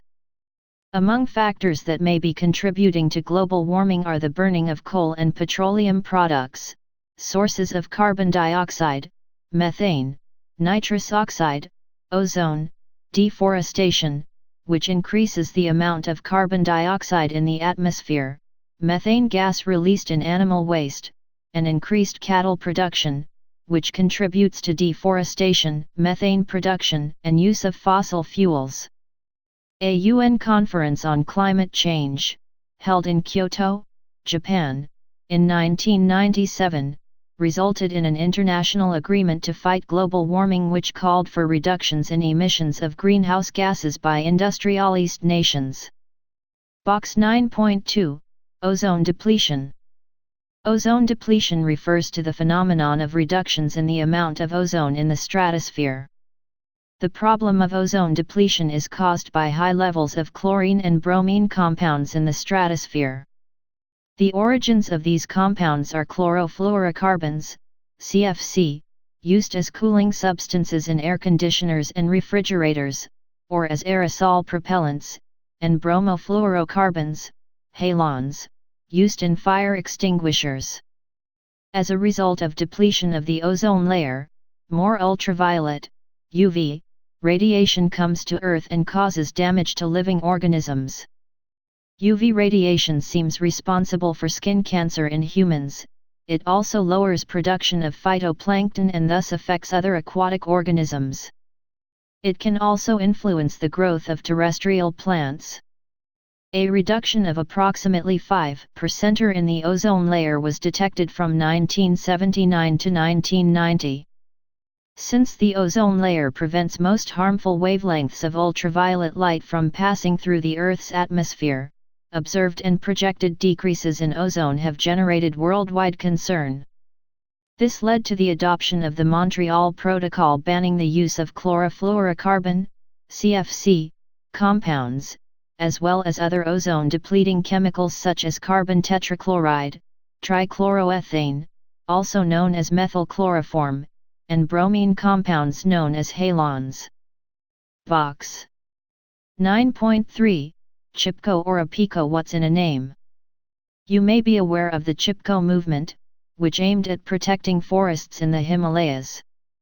In Karnataka, a similar movement took a different name, APICO, which means to hug. On September 8, 1983, when the felling of trees was started in Salkani Forest in Sursai District, 160 men, women, and children hugged the trees and forced the woodcutters to leave. They kept vigil in the forest over the next 6 weeks. Only after the forest officials assured the volunteers that the trees will be cut scientifically and in accordance with the working plan of the district, did they leave the trees. When commercial felling by contractors damaged a large number of natural forests, the idea of hugging the trees gave the people hope and confidence that they can protect the forests. On that particular incident, with the felling discontinued, the people saved 12,000 trees. Within months, this movement spread to many adjoining districts. Indiscriminate felling of trees for fuel wood and for industrial use has led to many environmental problems. 12 years after setting up of a paper mill in Uttar Kannada area, bamboo has been wiped out from that area. Broad-leaved trees which protected the soil from the direct onslaught of rain have been removed, the soil washed away, and bare laterite soil left behind. Now nothing grows but a weed, says a farmer. Farmers also complain that rivers and rivulets dry up quicker, and that rainfall is becoming erratic. Diseases and insects earlier unknown are now attacking the crops. APICO volunteers want the contractors and forest officials to follow certain rules and restrictions. For instance, local people should be consulted when trees are marked for felling, and trees within 100 meters of a water source and on a slope of 30 degrees or above should not be felled. Do you know that the government allocates forest lands to industries to use forest materials as industrial raw material? Even if a paper mill employs 10,000 workers and a plywood factory employs 800 people, but if they deprive the daily needs of 1 million people, is it acceptable? What do you think? Box 9.4, Pollution Control Boards. In order to address two major environmental concerns in India, viz. Water and air pollution, the government set up the Central Pollution Control Board, CPCB, in 1974. This was followed by states establishing their own state-level boards to address all the environmental concerns. They investigate, collect, and disseminate information relating to water, air and land pollution, lay down standards for sewage/trade effluent and emissions. These boards provide technical assistance to governments in promoting cleanliness of streams and wells by prevention, control, and abatement of water pollution, and improve the quality of air, and to prevent, control or abate air pollution in the country. These boards also carry out and sponsor investigation and research relating to problems of water and air pollution and for their prevention, control, or abatement. They also organize, through mass media, a comprehensive mass awareness program for the same. They also prepare manuals, codes, and guidelines relating to treatment and disposal of sewage and trade effluents. They assess the air quality through regulation of industries. In fact, state boards, through their district-level officials, periodically inspect every industry under their jurisdiction to assess the adequacy of treatment measures provided to treat the effluent and gaseous emissions. It also provides background air quality data needed for industrial siting and town planning. The pollution control boards collect, collate, and disseminate technical and statistical data relating to water pollution. They monitor the quality of water in 125 rivers, including the tributaries, wells, lakes, creeks, ponds, tanks, drains and canals. Recap. Environment performs 4 functions: supplies resources, assimilates wastes, sustains life by providing genetic and biodiversity, and provides aesthetic services. Population explosion, affluent consumption, and production have placed a huge stress on the environment. Developmental activities in India have put immense pressure on its finite natural resources, besides creating impact on human health and well-being. The threat to India's environment is of 2 dimensions: threat of poverty-induced environmental degradation and the threat of pollution from affluents in a rapidly growing industrial sector. Though the government, through various measures, attempts to safeguard the environment, it is also necessary to adopt a path of sustainable development. Sustainable development is development that meets the need of the present generation without compromising the ability of the future generation to meet their own needs. Promotion of natural resources, conservation, preserving regenerative capacity of ecological system and avoiding the imposition of environmental risks on future generations would lead to sustainable development. Unit 4. Development experiences of India. A comparison with neighbors. In today's globalized world, where geographical boundaries are slowly becoming meaningless, it is important for neighboring countries in the developing world to understand the development strategies being pursued by their neighbors. This is more so because they share the relatively limited economic space in world markets. In this unit, we will compare India's developmental experiences with 2 of its important and strategic neighbors: Pakistan and China. 10. Comparative development experiences of India and its neighbors. After studying this chapter, the learners will figure out comparative trends in various economic and human development indicators of India and its neighbors, China and Pakistan. Assess the strategies that these countries have adopted to reach their present state of development. Geography has made us neighbors. History has made us friends. Economics has made us partners, and necessity has made us allies. Those whom God has so joined together, let no man put asunder. John F. Kennedy. 10.1 Introduction. In the preceding units we studied the developmental experience of India in detail. We also studied the kind of policies India adopted, which had varying impacts in different sectors. Over the last 2 decades or so, the economic transformation that is taking place in different countries across the world, partly because of the process of globalization, has both short as well as long-term implications for each country, including India. In the post-Cold War world, nations have been primarily trying to adopt various means which will strengthen their own domestic economies. To this effect, they are forming regional and global economic groupings such as the SAARC, European Union, ASEAN, G8, G20 etc. In addition, there is also an increasing eagerness on the parts of various nations to try and understand the developmental processes pursued by their neighboring nations, as it allows them to better comprehend their own strengths and weaknesses vis-à-vis their neighbors. In the unfolding process of globalization, this is particularly considered essential by developing countries as they face competition not only from developed nations but also amongst themselves in the relatively limited economic space enjoyed by the developing world. Besides, an understanding of the other economies in our neighborhood is also required, as all major common economic activities in the region impinge on overall human development in a shared environment.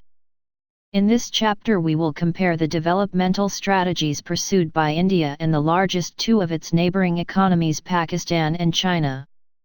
It has to be remembered, however, that apart from the similarities in their physical endowments, there is little in common between the political power setup of India, the largest democracy of the world which is wedded to a secular and deeply liberal constitution for over half a century, and the authoritarian militarist political power structure of Pakistan or the command economy of China that has only recently started moving towards a more liberal restructuring. 10. 2. Development Path. A snapshot view. Do you know that India, Pakistan, and China have many similarities in their developmental strategies? All the three nations have started towards their developmental path at the same time. While India and Pakistan became independent nations in 1947, People's Republic of China was established in 1949. In a speech at that time, Jawaharlal Nehru had said, "These new and revolutionary changes in China and India, even though they differ in content, symbolize the new spirit of Asia and new vitality which is finding expression in the countries in Asia." All the three countries had started planning their development strategies in similar ways. While India announced its first 5-year plan for 195,156, Pakistan announced its first 5-year plan, called the Medium-Term Plan, in 1956. China announced its first 5-year plan in 1953. Till 1998, Pakistan had 8 5-year plans, whereas China's 10th 5-year period is 2001-2006. The current planning in India is based on 10th 5-year plan, 2002-07. India and Pakistan adopted similar strategies such as creating a large public sector and raising public expenditure on social development. Till the 1980s, all the three countries had similar growth rates and per capita incomes. Where do they stand today in comparison to one another? Before we answer this question, let us trace the historical path of developmental policies in China and Pakistan. After studying the last 3 units, we already know what policies India has been adopting since its independence. China, after the establishment of People's Republic of China under one-party rule, all the critical sectors of the economy, enterprises, and lands owned and operated by individuals were brought under government control. The Great Leap Forward, GLF, campaign initiated in 1958 aimed at industrializing the country on a massive scale. People were encouraged to set up industries in their backyards. In rural areas, communes were started. Under the commune system, people collectively cultivated lands. In 1958, there were 26,000 communes covering almost all the farm population. GLF campaign met with many problems. A severe drought caused havoc in China, killing about 30 million people. When Russia had conflicts with China, it withdrew its professionals who had earlier been sent to China to help in the industrialization process. In 1965, Mao introduced the Great Proletarian Cultural Revolution. 1966-76, under which students and professionals were sent to work and learn from the countryside.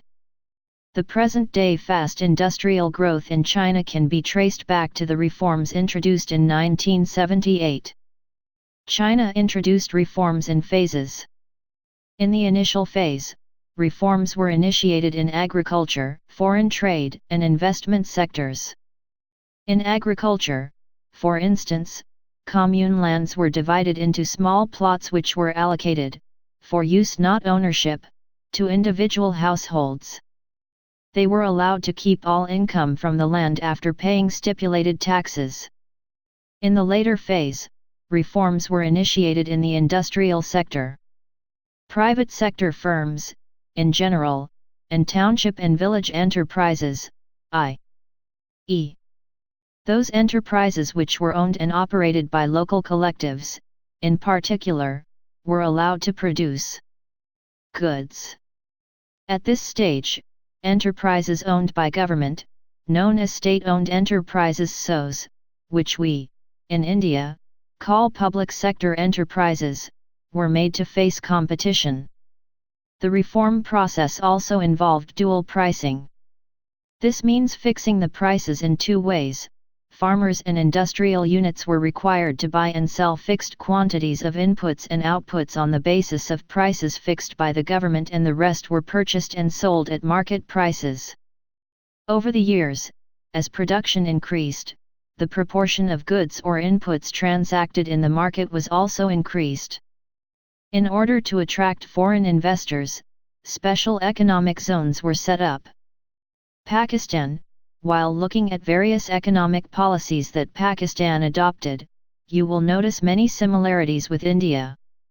Pakistan also follows the mixed economy model with coexistence of public and private sectors.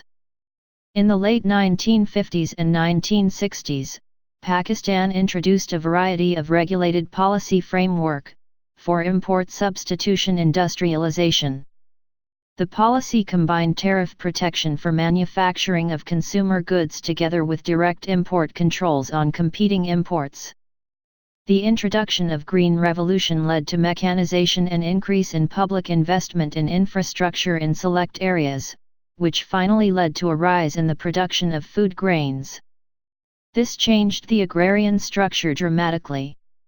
In the 1970s, nationalization of capital goods industries took place. Pakistan then shifted its policy orientation in the late 1970s and 1980s, when the major thrust areas were denationalization and encouragement to private sector.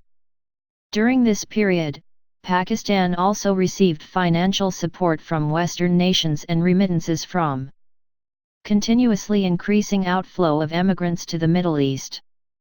This helped the country in stimulating economic growth. The then government also offered incentives to the private sector. All this created a conducive climate for new investments.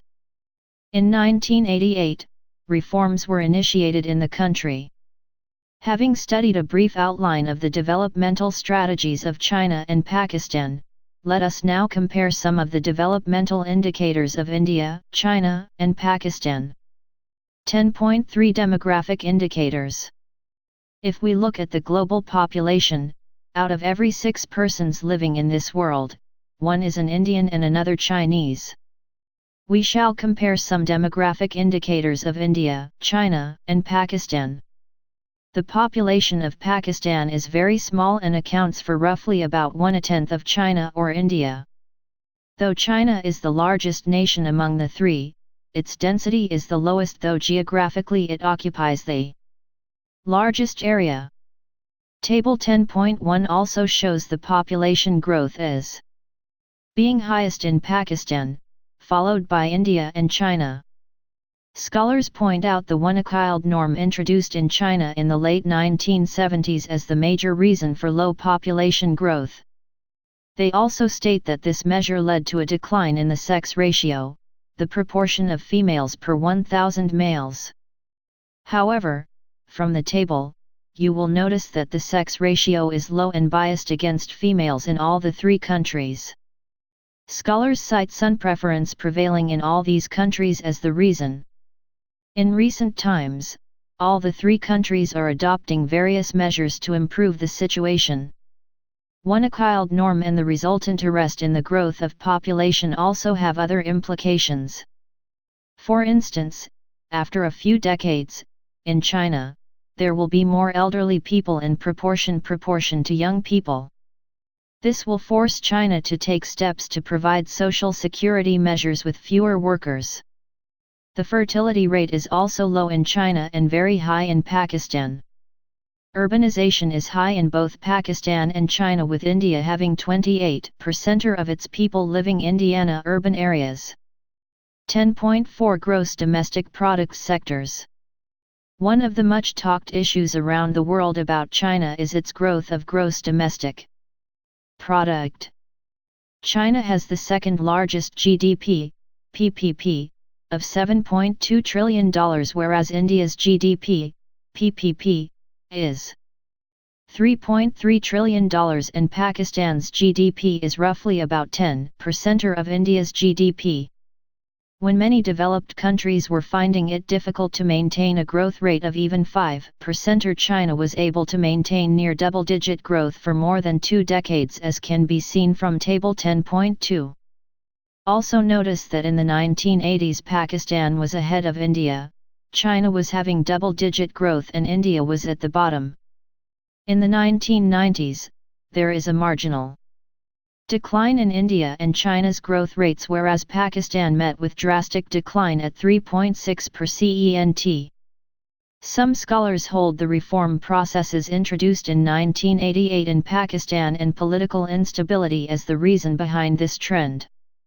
We will study in a later section which sector contributed to this trend in these countries. First, look at how people engaged in different sectors contribute to gross domestic product. It was pointed out in the previous section that China and Pakistan have more proportion of urban people than India. In China, due to topographic and climatic conditions, the area suitable for cultivation is relatively small, only about 10% of its total land area. The total cultivable area in China accounts for 40% of the cultivable area in India. Until the 1980s, more than 80% of the people in China were dependent on farming as their sole source of livelihood. Since then, the government encouraged people to leave their fields and pursue other activities such as handicrafts, commerce, and transport. In 2000, with 54% of its workforce engaged in agriculture, its contribution to GDP in China is 15%. In both India and Pakistan, the contribution of agriculture to GDP is the same, at 23%, but the proportion of workforce that works in this sector is more in India. In Pakistan, about 49% of people work in agriculture, whereas in India it is 60%. The sectoral share of output and employment also shows that in all the three economies, the industry and service sectors have less proportion of workforce but contribute more in terms of output. In China, manufacturing contributes the highest to GDP at 53%, whereas India and Pakistan, it is the service sector which contributes the highest. In both these countries, service sector accounts for more than 50% of GDP. In the normal course of development, countries first shift their employment and output from agriculture to manufacturing and then to services. This is what is happening in China, as can be seen from Table 10.4. The proportion of workforce engaged in manufacturing in India and Pakistan were low at 16% and 18% respectively. The contribution of industries to GDP is also just equal to or marginally higher than the output from agriculture.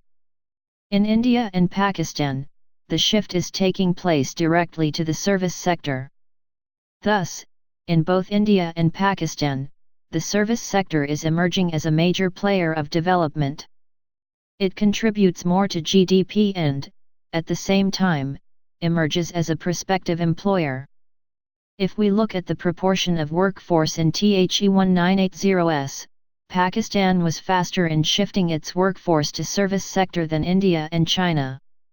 In the 1980s, India, China, and Pakistan employed 17, 12 and 27% of its workforce in the service sector respectively. In 2000, it has reached the level of 24, 19, and 37% respectively. In the last 2 decades, the growth of agriculture sector, which employs the largest proportion of workforce in all the 3 countries, has declined. In the industrial sector, China has maintained a double-digit growth rate, whereas for India and Pakistan growth rate has declined. In the case of service sector, India has been able to raise its rate of growth in the 1990s while China and Pakistan reduced their service sector growth. Thus, China's growth is mainly contributed by the manufacturing sector and India's growth by service sector. During this period, Pakistan has shown deceleration in all the 3 sectors. 10.5 Indicators of Human Development. You might have studied about the importance of human development indicators in the lower classes and the position of many developed and developing countries. Let us look how India, China, and Pakistan have performed in some of the select indicators of human development. If we compare the indices given in the table, you will find that China is moving ahead of India and Pakistan. This is true for many indicators. Income indicators such as GDP per capita, or proportion of population below poverty line, or health indicators such as mortality rates, access to sanitation, literacy, life expectancy, or malnourishment. Pakistan is ahead of India in reducing proportion of people below the poverty line, and also its performance in education, sanitation, and access to water is better than India. But neither of these 2 countries have been able to save women from maternal mortality. In China, for 1 lakh births, only 50 women die, whereas in India and Pakistan, more than 500 women die. Surprisingly, India and Pakistan are ahead of China in providing improved water sources. You will notice that for the proportion of people below the international poverty rate of $1 a day, both China and Pakistan are in similar positions, whereas the proportion is almost 2 times higher for India. Find out for yourself how these differences occur. In dealing with or making judgments on such questions, however, we should also note a problem with using the human development indicators given above with conviction.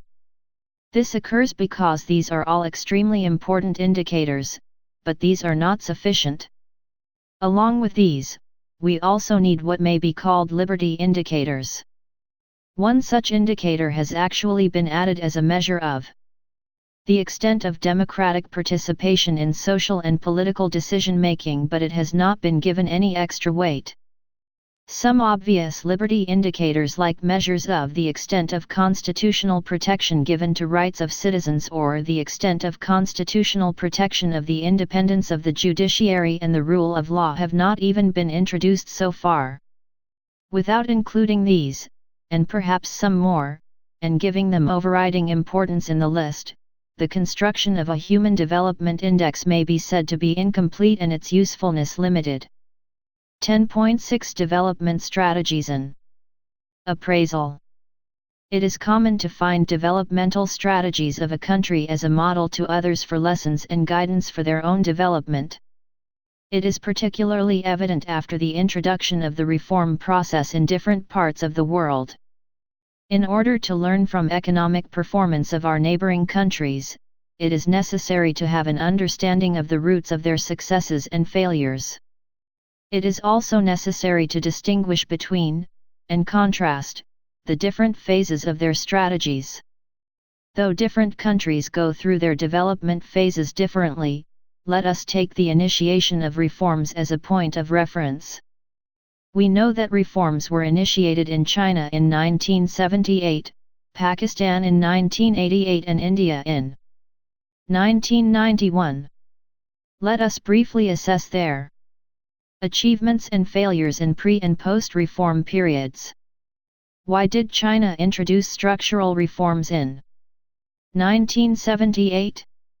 China did not have any compulsion to introduce reforms as dictated by the World Bank and International Monetary Fund to India and Pakistan. The new leadership at that time in China was not happy with the slow pace of growth and lack of modernization in the Chinese economy under the Maoist rule. They felt that Maoist vision of economic development based on decentralization, self-sufficiency, and shunning of foreign technology, goods and capital had failed. Despite extensive land reforms, collectivization, the Great Leap Forward and other initiatives, the per capita grain output in 1978 was the same as it was in the MID 1950s. It was found that establishment of infrastructure in the areas of education and health, land reforms, long existence of decentralized planning and existence of small enterprises had helped positively in improving the social and income indicators in the post-reform period. Before the introduction of reforms, there had already been massive extension of basic health services in rural areas. Through the commune system, there was more equitable distribution of food grains. Experts also point out that each reform measure was first implemented at a smaller level and then extended on a massive scale. The experimentation under decentralized government enabled to assess the economic, social, and political costs of success or failure. For instance, when reforms were made in agriculture, as pointed out earlier, by handing over plots of land to individuals for cultivation, it brought prosperity to a vast number of poor people. It created conditions for the subsequent phenomenal growth in rural industries and built up a strong support base for more reforms. Scholars quote many such examples on how reform measures led to rapid growth in China. Scholars argue that in Pakistan the reform process led to worsening of all the economic indicators. We have seen in an earlier section that compared to 1980s, the growth rate of GDP and its sectoral constituents have fallen in the 1990s. Though the data on international poverty line for Pakistan is quite healthy, scholars using the official data of Pakistan indicate rising poverty there. The proportion of poor in 1960s was more than 40%, which declined to 25% in 1980s and started rising again in 1990s. The reasons for the slowdown of growth and re-emergence of poverty in Pakistan's economy, as scholars put it, are 1. Agricultural growth and food supply situation were based not on an institutionalized process of technical change but on good harvest. When there was a good harvest, the economy was in good condition. When it was not, the economic indicators showed stagnation or negative trends. 2. You will recall that India had to borrow from the IMF and World Bank to set right its balance of payments. Crisis. Foreign exchange is an essential component for any country and it is important to know how it can be earned. If a country is able to build up its foreign exchange earnings by sustainable export of manufactured goods, it need not worry. In Pakistan, most foreign exchange earnings came from remittances from Pakistani workers in the Middle East and the exports of highly volatile agricultural products. There was also growing dependence on foreign loans on the one hand and increasing difficulty in paying back the loans on the other. However, as stated in the one-year performance of the Pakistan government for the year August 2004-2005, the Pakistan economy has been witnessing GDP growth at about 8% for 3 consecutive years, 2002-2005. All the 3 sectors, agriculture, manufacturing, and service, have contributed to this trend. Besides facing high rates of inflation and rapid privatization, the government is increasing the expenditure on various areas that can reduce poverty. 10.7 Conclusion. What are we learning from the developmental experiences of our neighbors? India, China, and Pakistan have traveled more than 5 decades of developmental path with varied results. Till the late 1970s, all of them were maintaining the same level of low development. The last 3 decades have taken these countries to different levels. India, with democratic institutions, performed moderately, but a majority of its people still depend on agriculture. Infrastructure is lacking in many parts of the country. It is yet to raise the level of living of more than 1/4 of its population that lives below the poverty line. Scholars are of the opinion that political instability, overdependence on remittances and foreign aid along with volatile performance of agriculture sector are the reasons for the slowdown of the Pakistan economy. Yet, in the recent past, it is hoping to improve the situation by maintaining high rates of GDP growth. It is also a great challenge for Pakistan to recover from the devastating earthquake in 2005, which took the lives of nearly 75,000 people and also resulted in enormous loss to property. In China, the lack of political freedom and its implications for human rights are major concerns, yet, in the last 3 decades, it used the market system without losing political commitment and succeeded in raising the level of growth along with alleviation of poverty. You will also notice that unlike India and Pakistan, which are attempting to privatize their public sector enterprises, China has used the market mechanism to create additional social and economic opportunities. By retaining collective ownership of land and allowing individuals to cultivate lands, China has ensured social security in rural areas. Public intervention in providing social infrastructure even prior to reforms has brought about positive results in human development indicators in China. Recap.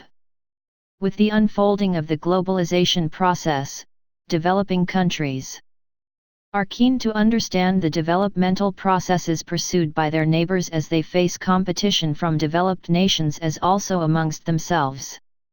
India, Pakistan, and China have similar physical endowments but totally different political systems. All the 3 countries follow the 5-year plan pattern of development. However, the structures established to implement developmental policies are quite different. Till the early 1980s, the developmental indicators of all the 3 countries, such as growth rates and sectoral contribution towards national income, were similar. Reforms were introduced in 1978 in China, in 1988 in Pakistan and in 1991 in India. China introduced structural reforms on its own initiative while they were forced upon India and Pakistan by international agencies. The impact of policy measures were different in these countries. For instance, one child norm has arrested the population growth in China, whereas in India and Pakistan, a major change is yet to take place. Even after 50 years of planned development, majority of the workforce in all the countries depends on agriculture. The dependency is greater in India. Though China has followed the classical development pattern of gradual shift from agriculture to manufacturing and then to services, India and Pakistan's shift has been directly from agriculture to service sector. China's industrial sector has maintained a high growth rate while it is not so in both India and Pakistan. China is ahead of India and Pakistan on many human development indicators. However, these improvements were attributed not to the reform process but the strategies that China adopted in the pre-reform period. While assessing the developmental indicators, one also has to consider the liberty indicators.